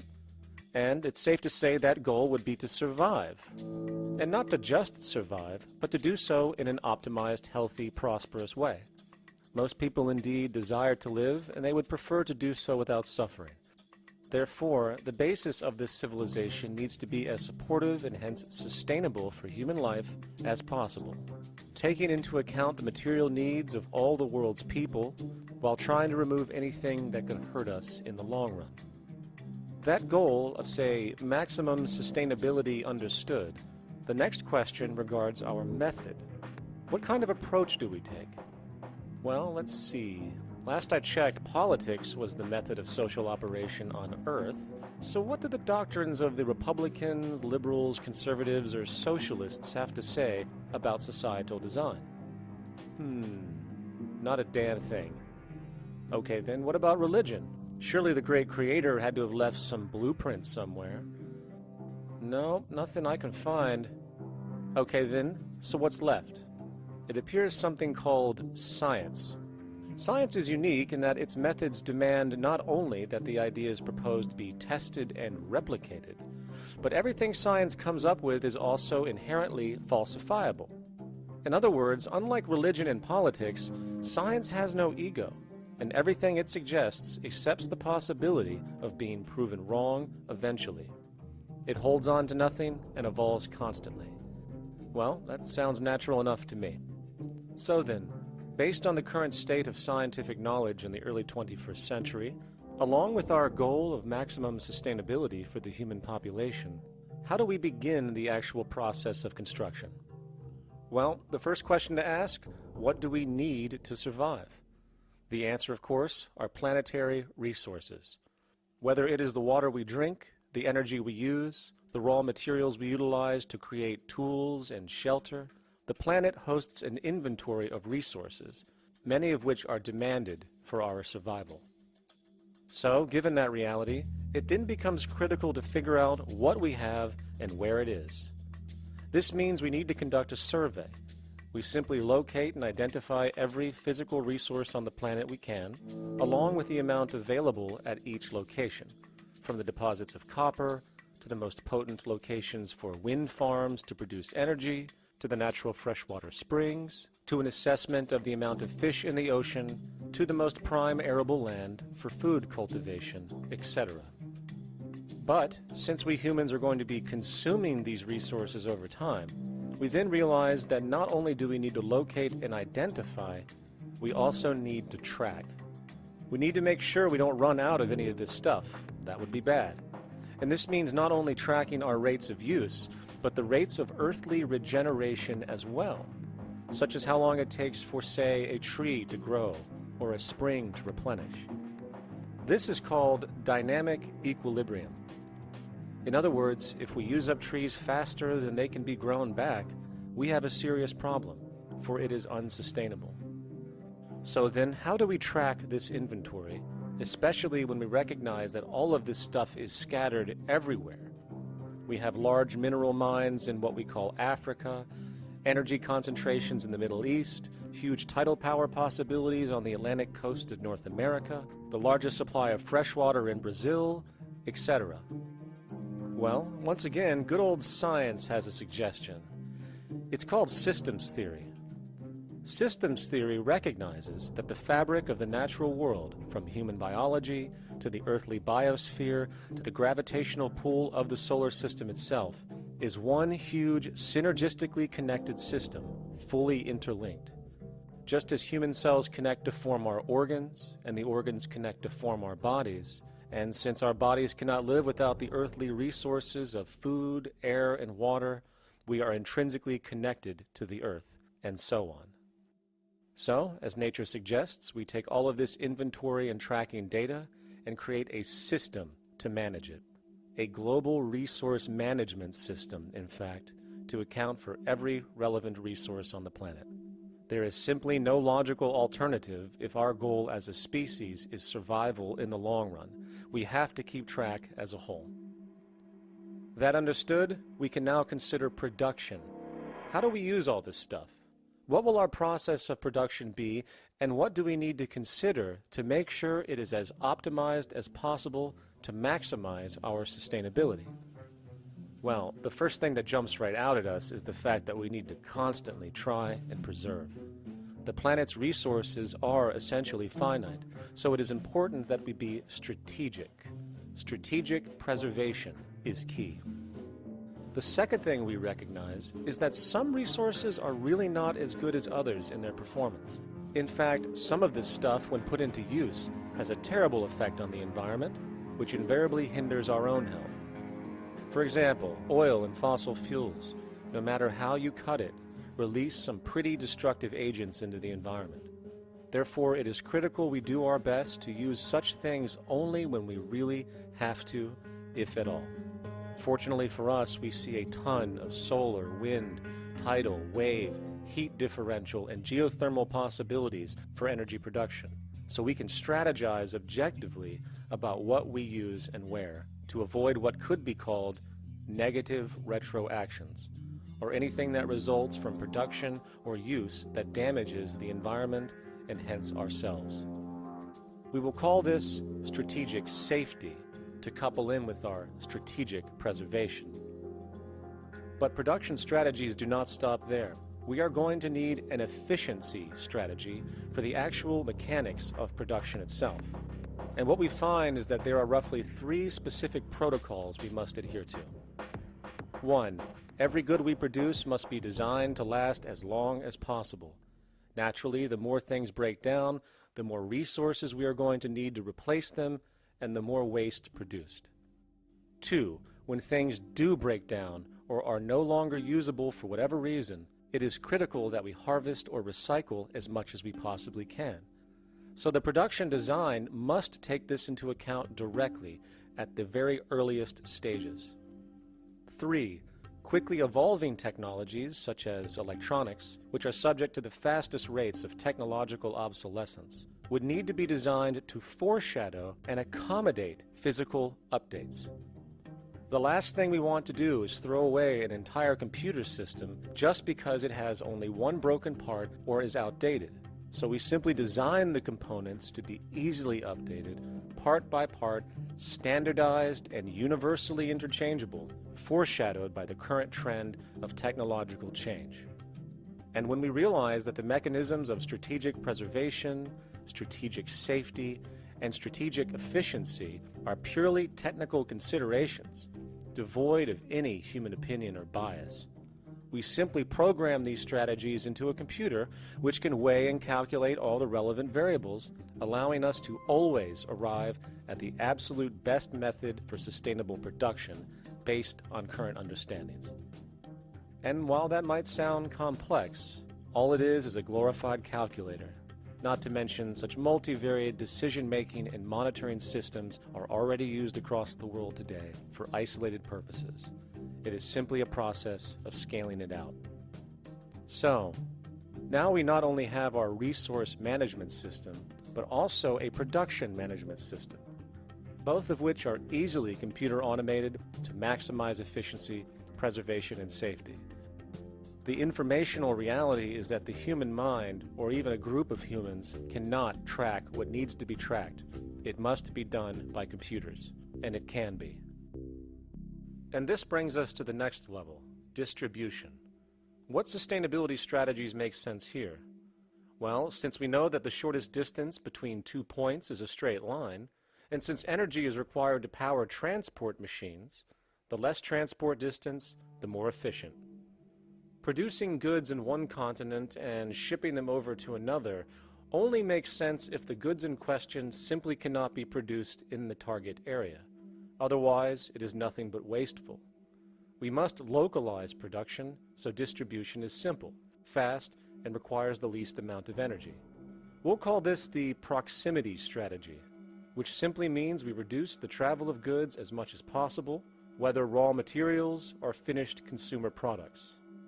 Of course, it might also be important to know what goods we are transporting and why, and this falls under the category of demand. And demand is simply what people need to be healthy and to have a high quality of life. The spectrum of material human needs range from core life-supporting necessities, such as food, clean water, shelter, to social and recreational goods, which allow for relaxation and personal social enjoyment, both important factors in human and social health overall. So, very simply, we take another survey. People describe their needs. Demand is assessed, and production begins based on that demand. And since the level of demand of different goods will naturally fluctuate and change around different regions, we need to create a demand distribution tracking system, so to avoid overruns and shortages. Of course, this idea is old news. It is used in every major store chain today to make sure they keep up with their inventory. Only this time we are tracking on a global scale. But, wait a minute, we really can't fully understand demand if we don't account for the actual usage of the good itself. Is it logical and sustainable for every single human to, say, have one of everything made, regardless of their usage? No, that would be simply wasteful and inefficient. If a person has a need for a good, but that need is only for, say, 45 minutes a day on average, it would be much more efficient if that good was made available to them and to others when needed. Many forget that it isn't the good that they want, it is the purpose of that good. When we realize that the good itself is only as important as its utility, we see that external restriction, or what we might call today ownership, is extremely wasteful and environmentally illogical in a fundamental economic sense. So, we need to devise a strategy called strategic access. This will be the foundation of our demand distribution tracking system, which makes sure we can meet the demand of the population's needs for access of whatever they need when they need it. And as far as physically obtaining the goods, centralized and regional access centers all make sense for the most part, placed in close proximity to the population, and a person would simply come in, take the item, use it, and when finished, return it when it is no longer needed. Sort of how a library works today.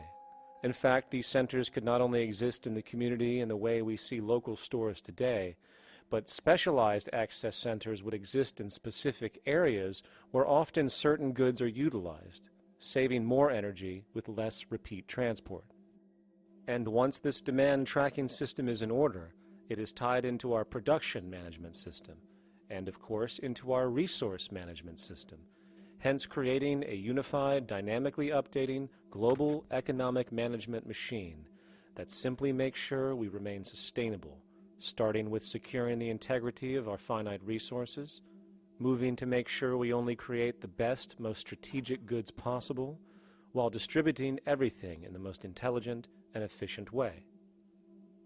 And the unique result of this preservation-based approach, which is intuitively counter to many, is that this logical, ground-up, empirical process of preservation and efficiency, which can only define true human sustainability on this planet, would likely enable something never before seen in human history.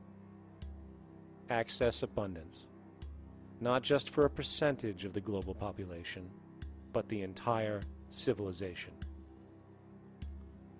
This economic model, as was just generalized, this responsible systems approach to total Earth resource management and processes, designed again to do nothing less than take care of humanity as a whole in the most efficient and sustainable way, could be termed a resource-based economy.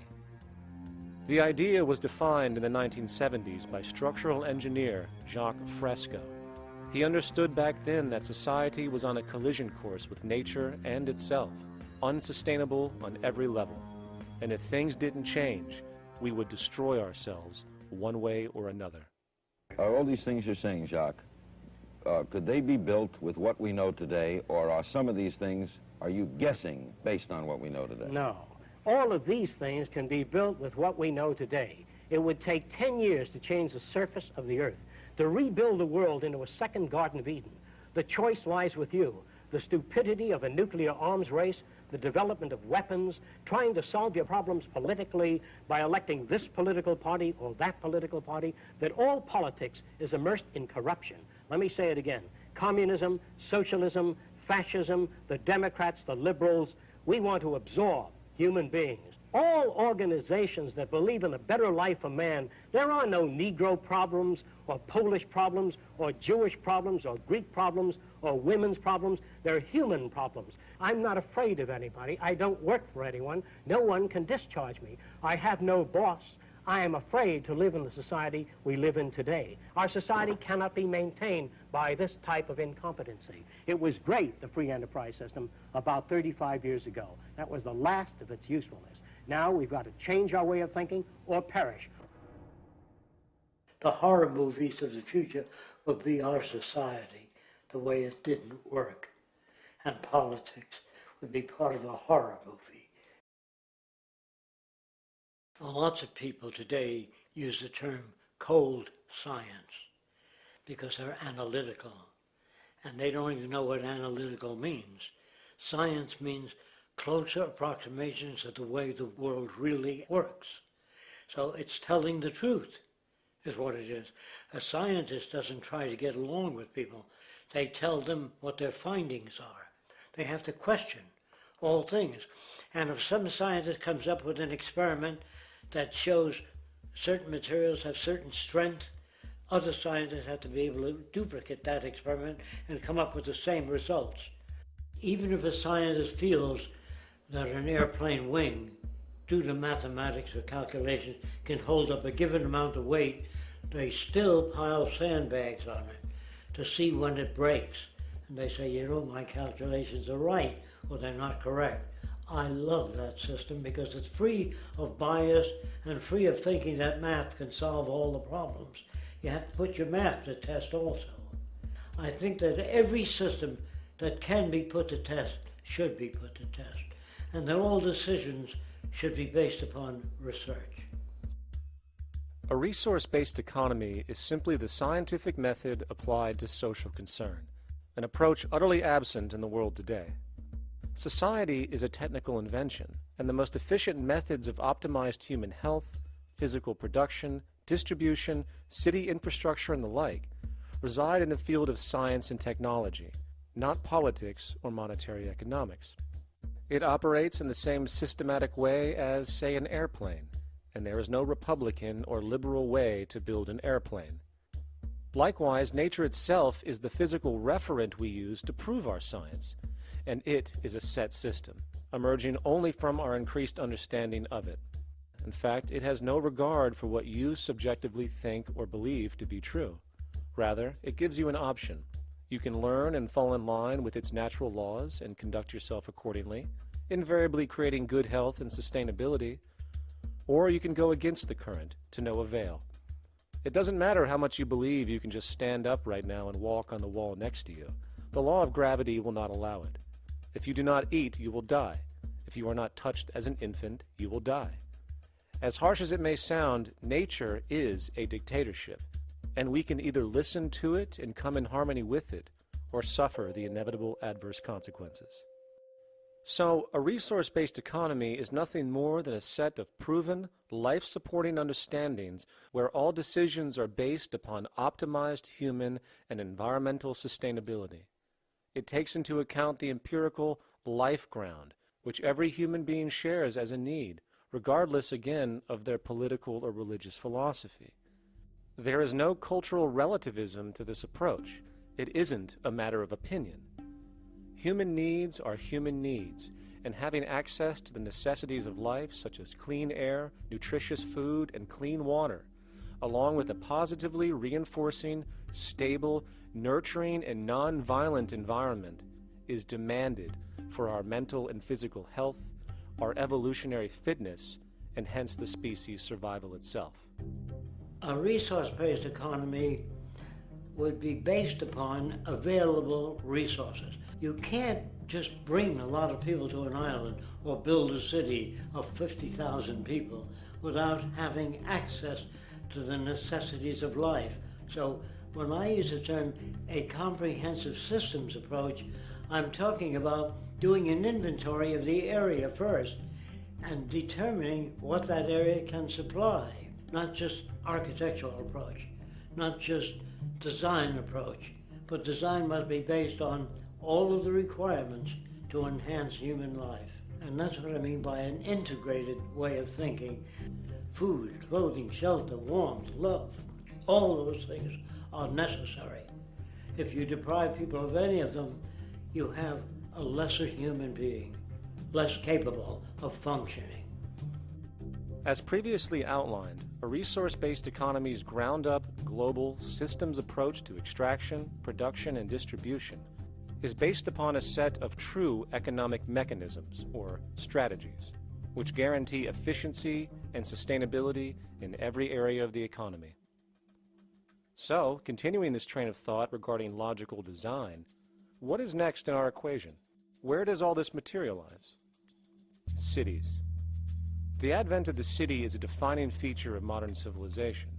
Its role is to enable efficient access to the necessities of life, along with increased social support and community interaction. So how would we go about designing an ideal city? What shape should we make it? Square? Trapezoid? Well, given we're going to be moving around the thing, we might as well make it as equidistant as possible for ease, hence the circle. What should the city contain? Well, naturally we need a residential area, a goods production area, a power generation area, an agricultural area. But we also need nurturing as human beings, hence culture, nature, recreation, and education.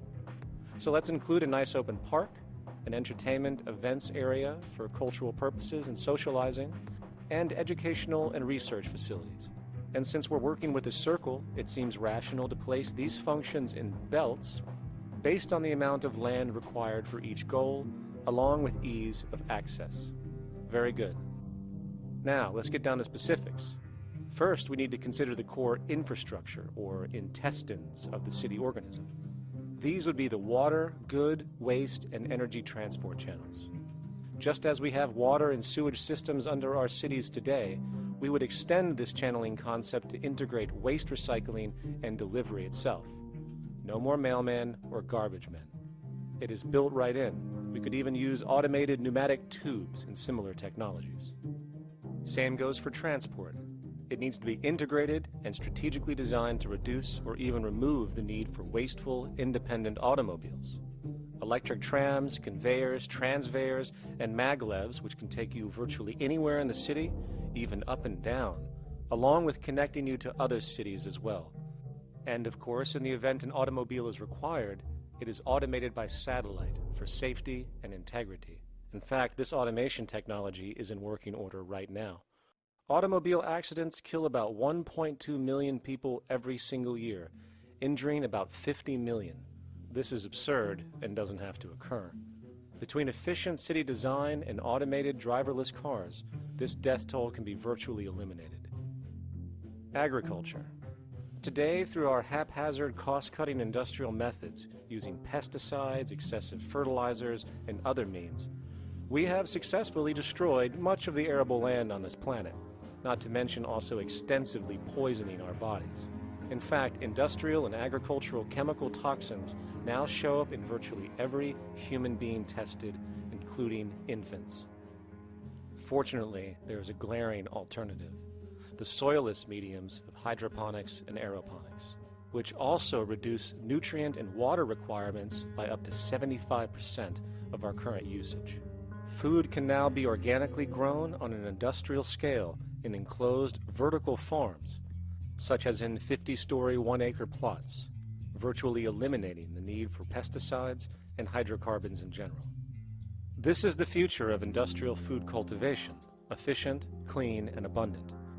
So, such advanced systems would be, in part, what comprise our agricultural belt, producing all the food required for the entire city's population, with no need to import anything from the outside, saving time, waste, and energy.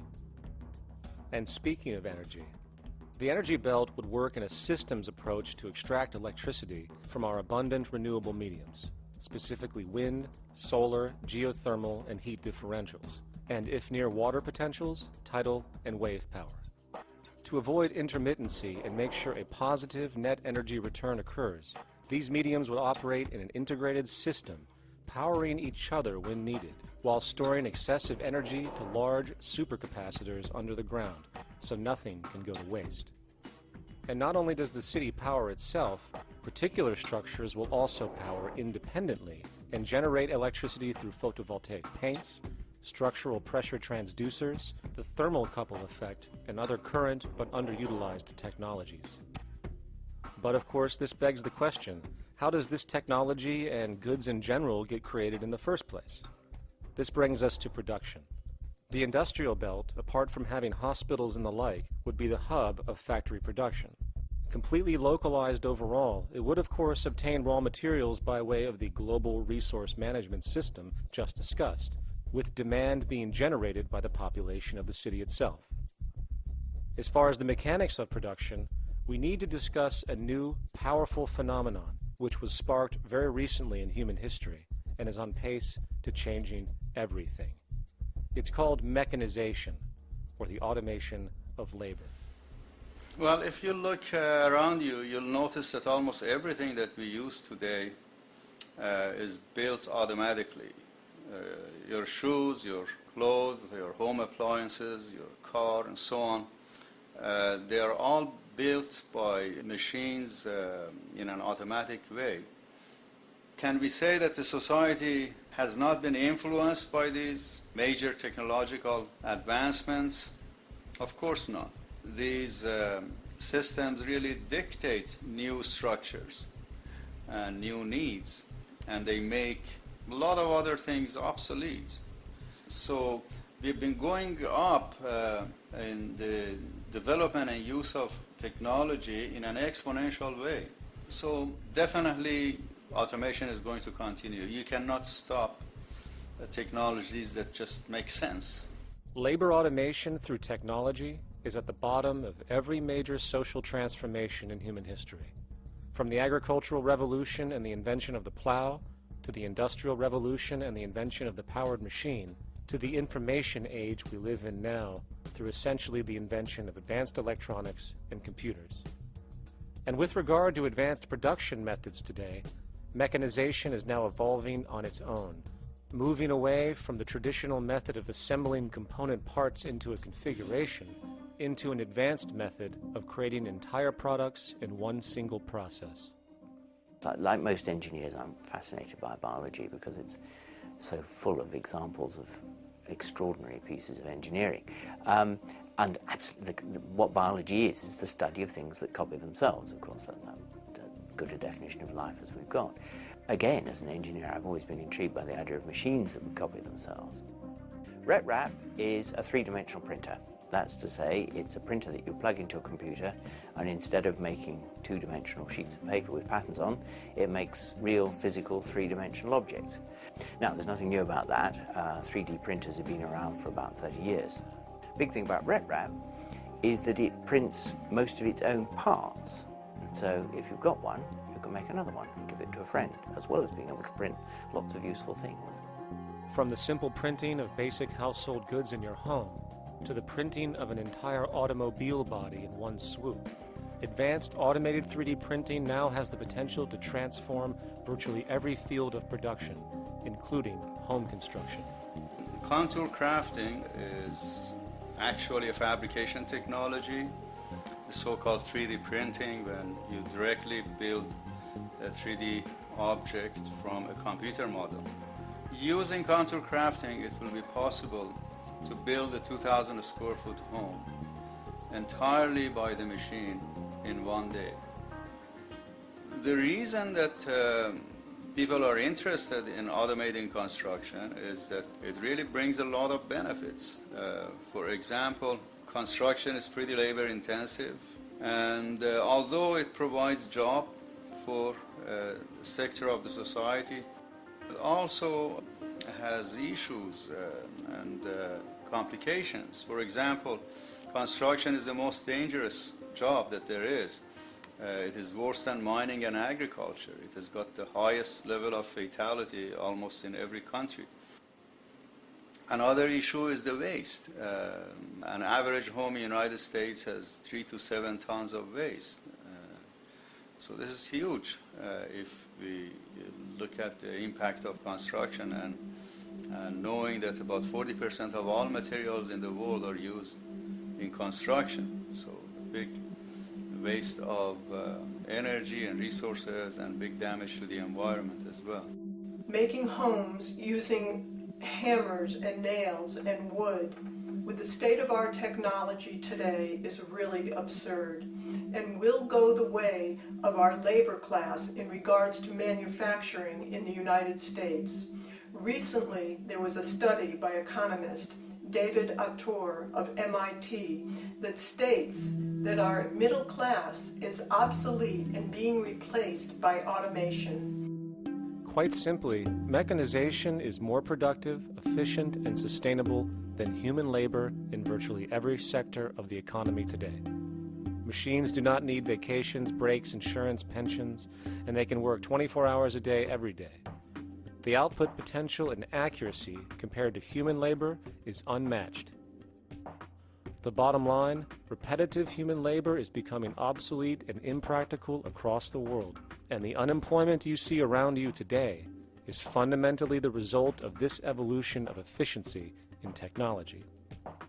For years, market economists have dismissed this growing pattern, which could be called technological unemployment, because of the fact that new sectors always seem to emerge to reabsorb the displaced workers. Today, the service sector is the only real hub left and currently employs over 80% of the American workforce, with most industrialized countries maintaining a similar proportion. However, this sector is now being challenged increasingly by automated kiosks, automated restaurants, and even automated stores. Economists today are finally acknowledging what they have been denying for years. Not only is technological unemployment exacerbating the current labor crisis we see across the world due to the global economic downturn, but the more the recession deepens, the faster the industries are mechanizing. The catch, which is not realized, is that the faster they mechanize to save money, the more they displace people, the more they reduce public purchasing power. This means that while the corporation can produce everything more cheaply, fewer and fewer people will actually have money to buy anything, regardless of how cheap they become. The bottom line is that the labor for income game is slowly coming to an end.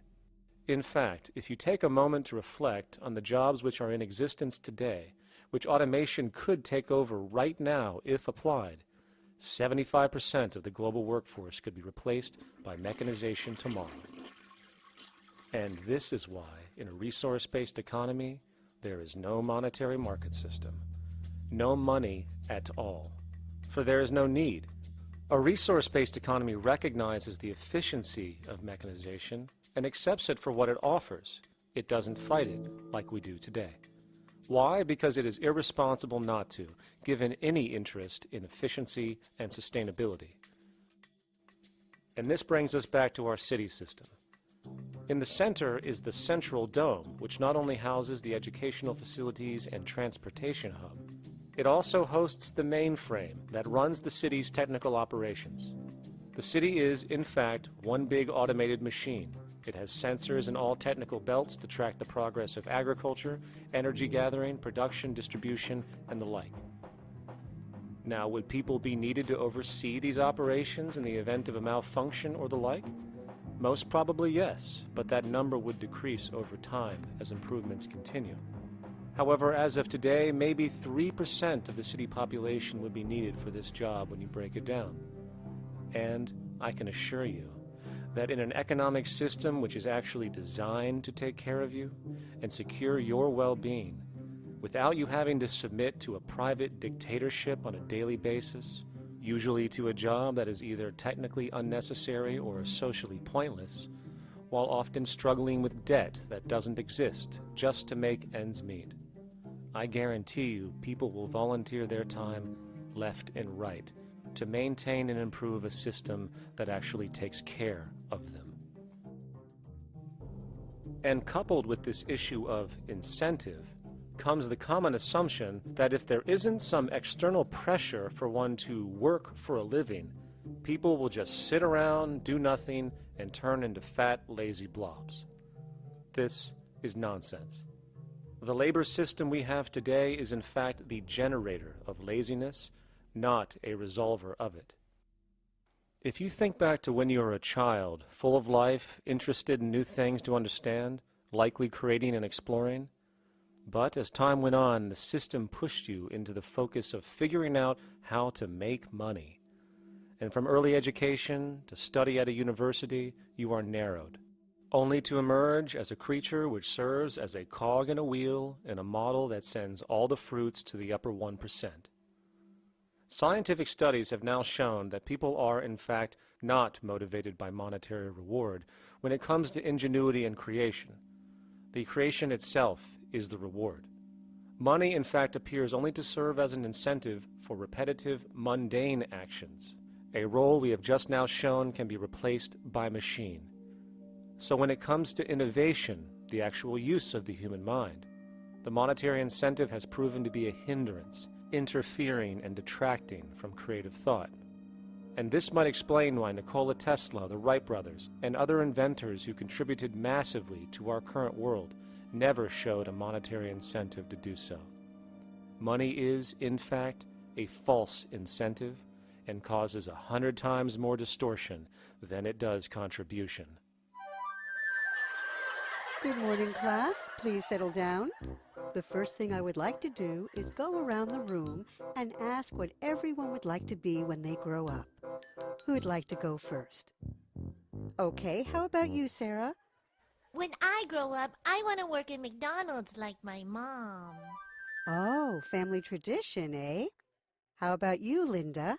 When I grow up, I'm going to be a prostitute on the streets of New York City. Oh, glamour girl, huh? Very ambitious.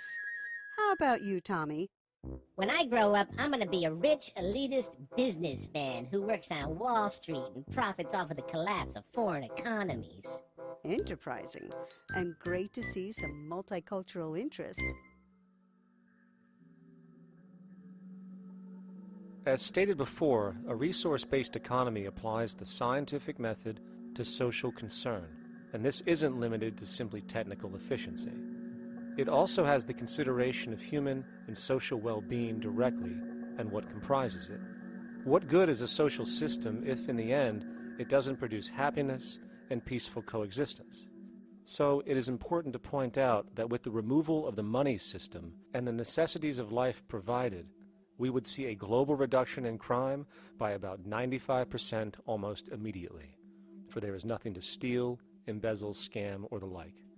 95% of all people in prisons today are there due to some monetary-related crime or drug abuse, and drug abuse is a disorder, not a crime. So what about the other 5%, the truly violent, often seeming to some as being violent for the sake of being violent? Are they just evil people?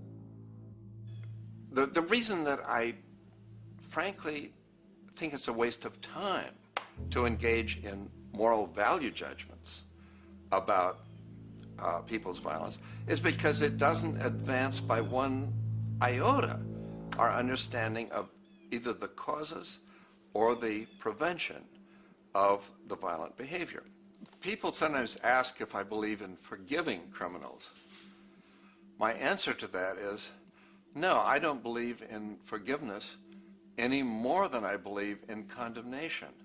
It's only if we as a society can take the same attitude of treating violence as a problem in public health and preventive medicine rather than as a moral evil, it's only when we make that change in our own attitudes and assumptions and values that we will actually succeed in reducing the level of violence rather than stimulating it, which is what we do now.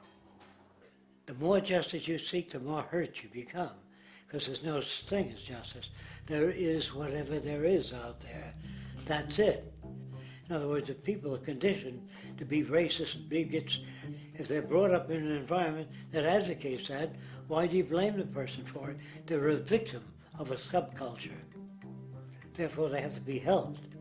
The point is, we have to redesign the environment that produces aberrant behavior. That's the problem, not putting a person in jail. That's why judges, lawyers, freedom of choice, such concepts are dangerous, because it gives you misinformation that the person is bad or that person is a serial killer.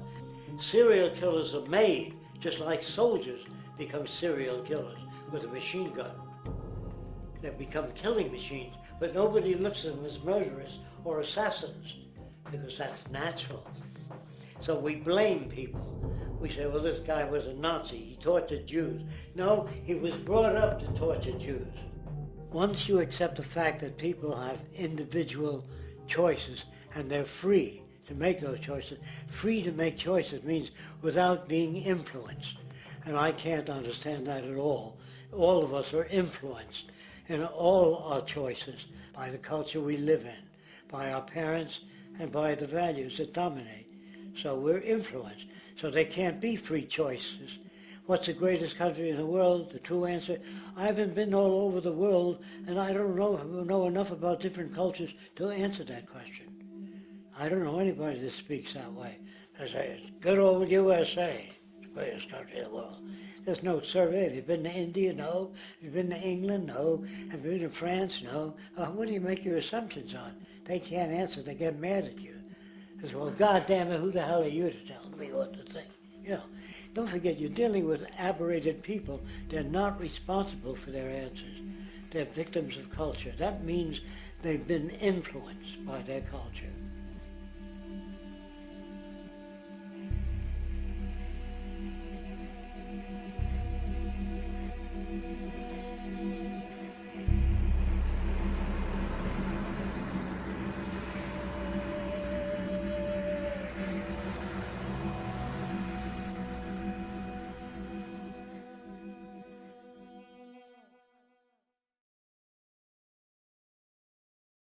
When we consider a resource-based economy, there are often a number of arguments that tend to come up with regard to the efficiency. Now hold on just a minute. Yes? I know what this is. This is called Marxism, buddy. Stalin killed 800 billion people because of ideas like this. My father died in the gulag. Hold on. Communist, fascist. You don't like America, you should just leave. Right, everybody just calm down. Death to the New World Order. Death to the New World Order. And as the irrationality of the audience grew, shocked and confused, suddenly the narrator suffered a fatal heart attack. And the seemingly communist propaganda film was no more.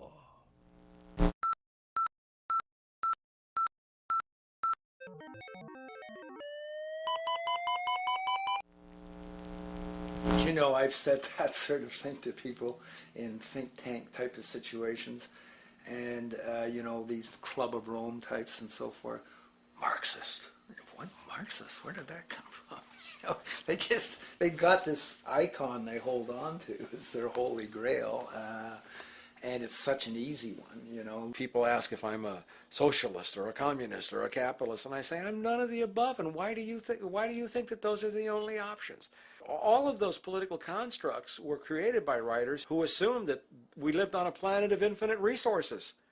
Not a one of those political philosophies even contemplates that there might be a shortage of anything. I believe that communism, socialism, free enterprise, fascism are part of social evolution, that you can't take a giant step from one culture to another, but they're in-between systems. Before there's any ism, we've got a life ground, and the life ground is, as I just described most easily, it's all the conditions required to take your next breath, and that involves the air you breathe, the water you get, the safety you have, the education you can access, all these things that we share and use and that no life in any culture can do without. So we've got to reset down to the life ground, and the life ground is no longer any ism. It's life value analysis. It's simply a matter of historical fact that the dominant intellectual culture of any particular society reflects the interest of the dominant group in that society. In a slave-owning society, the beliefs about human beings and human rights and so on will reflect the needs of the slave owners. In a society which again is based on the power of certain people to control and profit from the lives and work of millions of others, the dominant intellectual culture will reflect the needs of the dominant group. And so that if you look across the board, the ideas that pervade psychology and sociology and history and political economy and political science fundamentally reflect certain elite interests. And the academics who question that too much tend to get shunted to the side or to be seen as sort of radicals. The dominant values of a culture tend to support and perpetuate what is rewarded by that culture.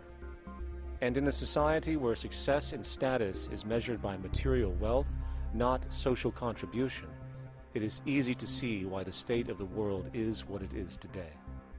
We are dealing with a values system disorder, completely denatured, where the priority of personal and social health have become secondary to the detrimental notions of artificial wealth and limitless growth. And like a virus, this disorder now permeates every facet of government, news media, entertainment, and even academia. And built into its structure are mechanisms of protection from anything that might interfere. Disciples of the monetary market religion, the self-appointed guardians of the status quo, constantly seek out ways to avoid any form of thought which might interfere with their beliefs, the most common of which are projected dualities. If you are not a Republican, you must be a Democrat. If you are not a Christian, you might be a Satanist. And if you feel society can be greatly improved to consider perhaps, I don't know, taking care of everyone, you're just a utopianist. And the most insidious of them all, if you are not for the free market, you must be against freedom itself. I'm a believer in freedom. Every time you hear the word freedom being said anywhere or government interference said anywhere, it means, decoded, blocking maximization of turning money into more money for private money possessors.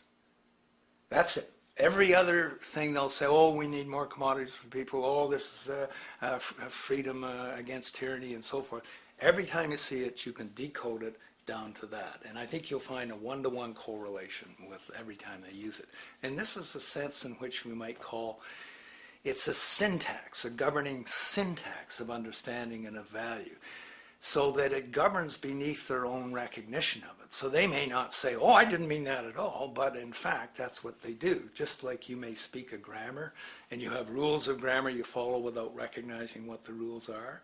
And so what we have is what I call the ruling value syntax that underlies this. So every time they use these words, government interference, lack of freedom, or progress, or development, you can decode them all to come back to mean that. Of course, when you hear the word freedom, it tends to be in the same sentence with something called democracy. It's fascinating how people today seem to believe that they actually have a relevant influence on what their government does, forgetting that the very nature of our system offers everything for sale. The only vote that counts is the monetary vote, and it doesn't matter how much any activist yells about ethics or accountability. In a market system, every politician, every legislation, and hence every government is for sale.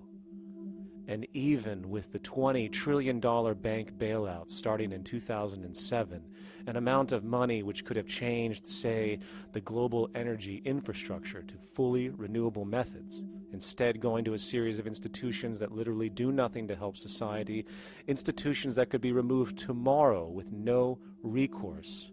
The blind conditioning that politics and politicians exist for the public well-being still continues. The fact is, politics is a business, no different than any other in a market system, and they care about their self-interest before anything else. I don't really, honestly, deep down believe in political action. I think the system contracts and expands as it wants to. It accommodates these changes. I think the civil rights movement was an accommodation on the part of those who own the country. I think they see where their self-interest lies. They see a certain amount of freedom seems good, an illusion of liberty. Give these people a voting day every year so that they'll have the illusion of meaningless choice. Meaningless choice that we go like slaves and say, "Oh, I voted." The limits of debate in this country are established before the debate even begins, and everyone else is marginalized. They're made to seem either to be communists or some sort of disloyal person, a kook, there's a word, and now it's conspiracy. See, they've made that something that should not be even entertained for a minute, that powerful people might get together and have a plan. Doesn't happen. You're a kook. You're a conspiracy buff. And of all the mechanisms of defense of this system, there are two that repeatedly come up. The first is this idea that the system has been the cause of the material progress we have seen on this planet. Well, no. There are basically two root causes which have created the increased so-called wealth and population growth we see today.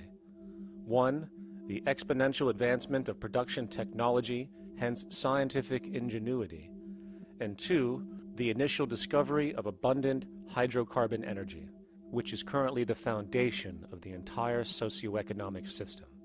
The free market, capitalist, monetary market system, whatever you want to call it, has done nothing but ride the wave of these advents with a distorted incentive system and a haphazard, grossly unequal method of utilizing and distributing those fruits.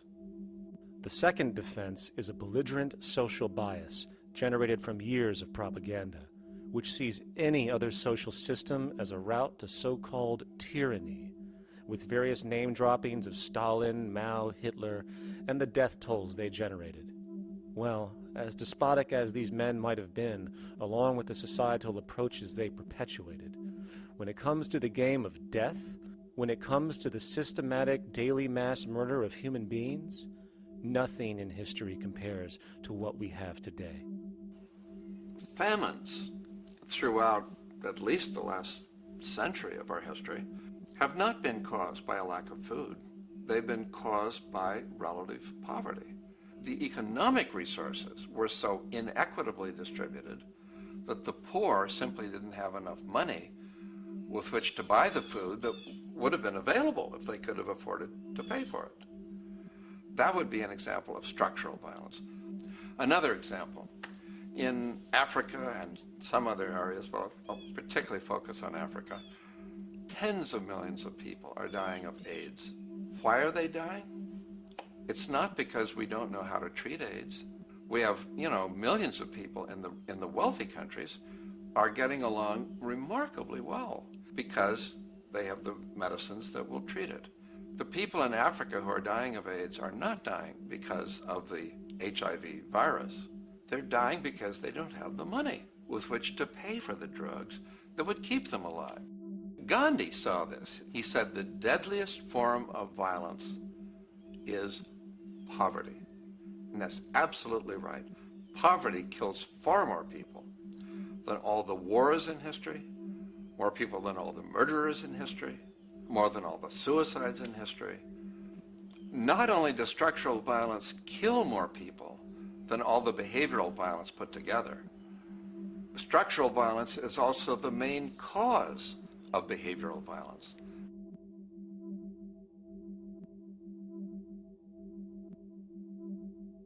Oil is the foundation of, and it is present throughout the edifice of human civilization. There are 10 calories of hydrocarbon energy, oil and natural gas, in every calorie of food you and I eat in the industrialized world. Fertilizers are made from natural gas. Pesticides are made from oil. You drive oil-powered machines to plant, plow, irrigate, harvest, transport, package. You wrap the food in plastic, that's oil. All plastic is oil. There are 7 gallons of oil in every tire. Oil is everywhere. It's ubiquitous. And it's only because of oil that there are 7 billion people, or almost 7 billion people on this planet right now. The arrival of this cheap, easy energy, which is equivalent, by the way, to billions of slaves working around the clock, changed the world in such a radical way over the last century, and the population has gone up 10 times.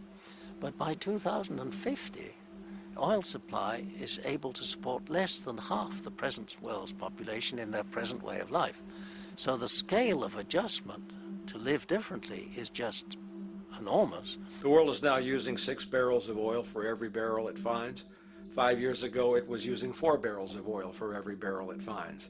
A year from now, it's going to be using 8 barrels of oil for every barrel it finds. What's disturbing to me is the lack of any real effort from governments worldwide or industry leaders worldwide to do something different. I mean, we have these sort of attempts to build more wind power and to maybe do something with tide. We've got attempts to make our cars a little bit more efficient. But there's nothing which really looks like a revolution coming along. These are all pretty minor. And that, I think, is pretty frightening. And the governments who are driven by these economists who don't really appreciate what we're talking about are trying to stimulate consumerism to restore past prosperity in the hope that they can restore the past. They're printing yet more money lacking any collateral at all. So if the economy improves and recovers and growth, famous growth comes back, it'll only be short-lived because within a short period of time, counted in months rather than years, it'll hit the supply barrier again. There'll be another price shock and a deeper recession. So I think we go into a series of vicious circles. So you have the economic growth going up, price spike, everything shuts down, that's where we are now. Then it starts to come up again. But what we have now is this area where there's no more ability to produce cheap energy. We're at the peak. We're on the downslope of oil production. No way you're going to get any more out of the ground any faster, which means that things shut down. The price of oil drops, which it did in early 2009, but then as you have an ersatz so-called recovery, the price of oil starts to come back. It's recently been hovering around $80 a barrel, and what we see is at $80 a barrel now, with the economic and financial collapse, people are having a hard time affording that. World oil production right now is about 86 million barrels a day. Over 10 years, you're looking at roughly 40 million barrels a day having to be replaced. There's nothing around which can come even within 1% of meeting that sort of demand. If we don't do something pretty quickly, there's going to be a huge energy deficiency. I think the big mistake is in not recognizing a decade or so ago that a concerted effort needed to be made to develop these sustainable forms of energy. I think that's something our grandchildren will look back on with total disbelief. You people knew that you were dealing with a finite commodity. How could you possibly have built your economy around something which was going to disappear? For the first time in human history, the species is now faced with the depletion of a core resource central to our current system of survival. And the punchline of the whole thing is that even with oil becoming more and more scarce, the economic system will still blindly push its cancerous growth model, so people can go out and buy more oil-powered cars to generate GDP and jobs, exasperating the decline. Are there solutions to replace the edifice of the hydrocarbon economy? Of course. But the path needed to accomplish these changes will not manifest through the market system protocols required, since new solutions can only be implemented through the profit mechanism. People are not investing in renewable energies because there is no money in it in both the long and short term, and the commitment needed to make it happen can only occur at a severe financial loss. Hence, there is no monetary incentive, and in this system, if there's no monetary incentive, things do not happen. And on top of it all, peak oil is just one of many surfacing consequences of the environmental social train wreck gaining speed today. Other declines include freshwater, the very fabric of our existence, which is currently showing shortages for 2.8 billion people, and those shortages are on pace to reach 4 billion by 2030. Food production, the destruction of arable cropland, from which 99.7% of all human food comes from today, is occurring up to 40 times faster than it is being replenished. And over the last 40 years, 30% of the arable land has become unproductive. Not to mention that hydrocarbons are the backbone of agriculture today, and as it declines, so will the food supply. As far as resources in general, at our current patterns of consumption, by 2030 we will need 2 planets to continue our rates. not to mention the continual destruction of life-supporting biodiversity, causing extinction spasms and environmental destabilization across the globe. And with all of these declines, we have the near exponential population growth, where by 2030 there might be over 8 billion people on this planet. Energy production alone would need to increase 44% by 2030 to meet such demand. And again, since money is the only initiator of action, are we to expect that any country on the planet is going to be able to afford the massive changes needed to revolutionize agriculture, water processing, energy production, and the like, when the global debt pyramid scheme is slowly shutting the entire world down? Not to mention the fact that the unemployment you currently see is going to become normality due to the nature of technological unemployment. The jobs are not coming back. And finally, a broad social perspective. From 1970 to 2010, poverty on this planet doubled due to this system. And given our current state, do you honestly think we will see anything less than more doubling, more suffering, and more mass starvation? There is not going to be any recovery. This is not some long depression that we're someday going to pull out of. I think the next phase we're going to see after the next round of economic collapse is massive civil unrest, when employment checks stop being paid because the states have no money left.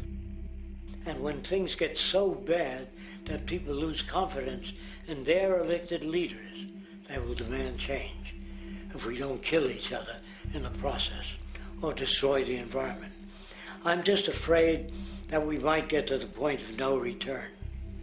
And that bothers me no end. We do all we can to avoid that condition. It's clear that we're on the verge of a great transition in human life. That what we face now is this fundamental change of the life we've known over the last century. There has to be a link between the economy and the resources of this planet, the resources being, of course, all animal and plant life, the health of the oceans and everything else. This is a monetary paradigm that will not let go until it's killed the last human being. The in-group will do all it can to stay in power. And that's what you got to keep in mind. They'll use the Army and Navy and lives or whatever they have to use to keep in power. They're not about to give it up because they don't know of any other system that will perpetuate their kind.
a straight and stronger course to the corner of your life.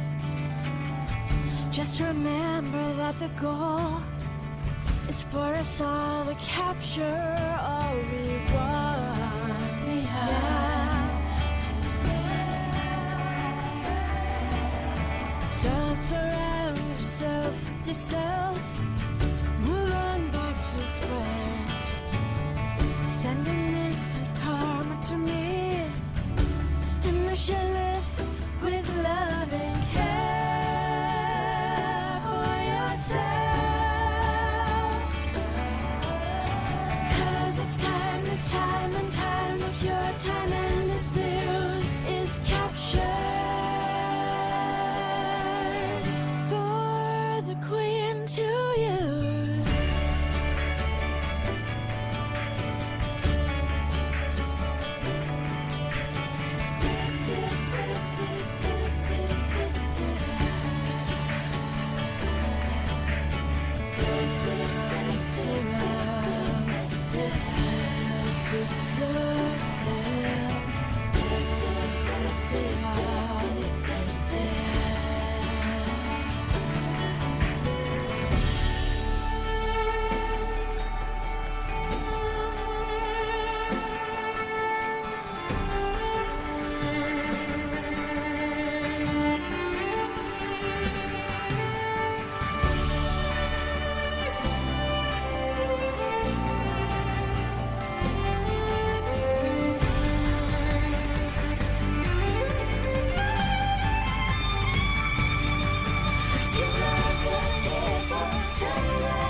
Satisfied.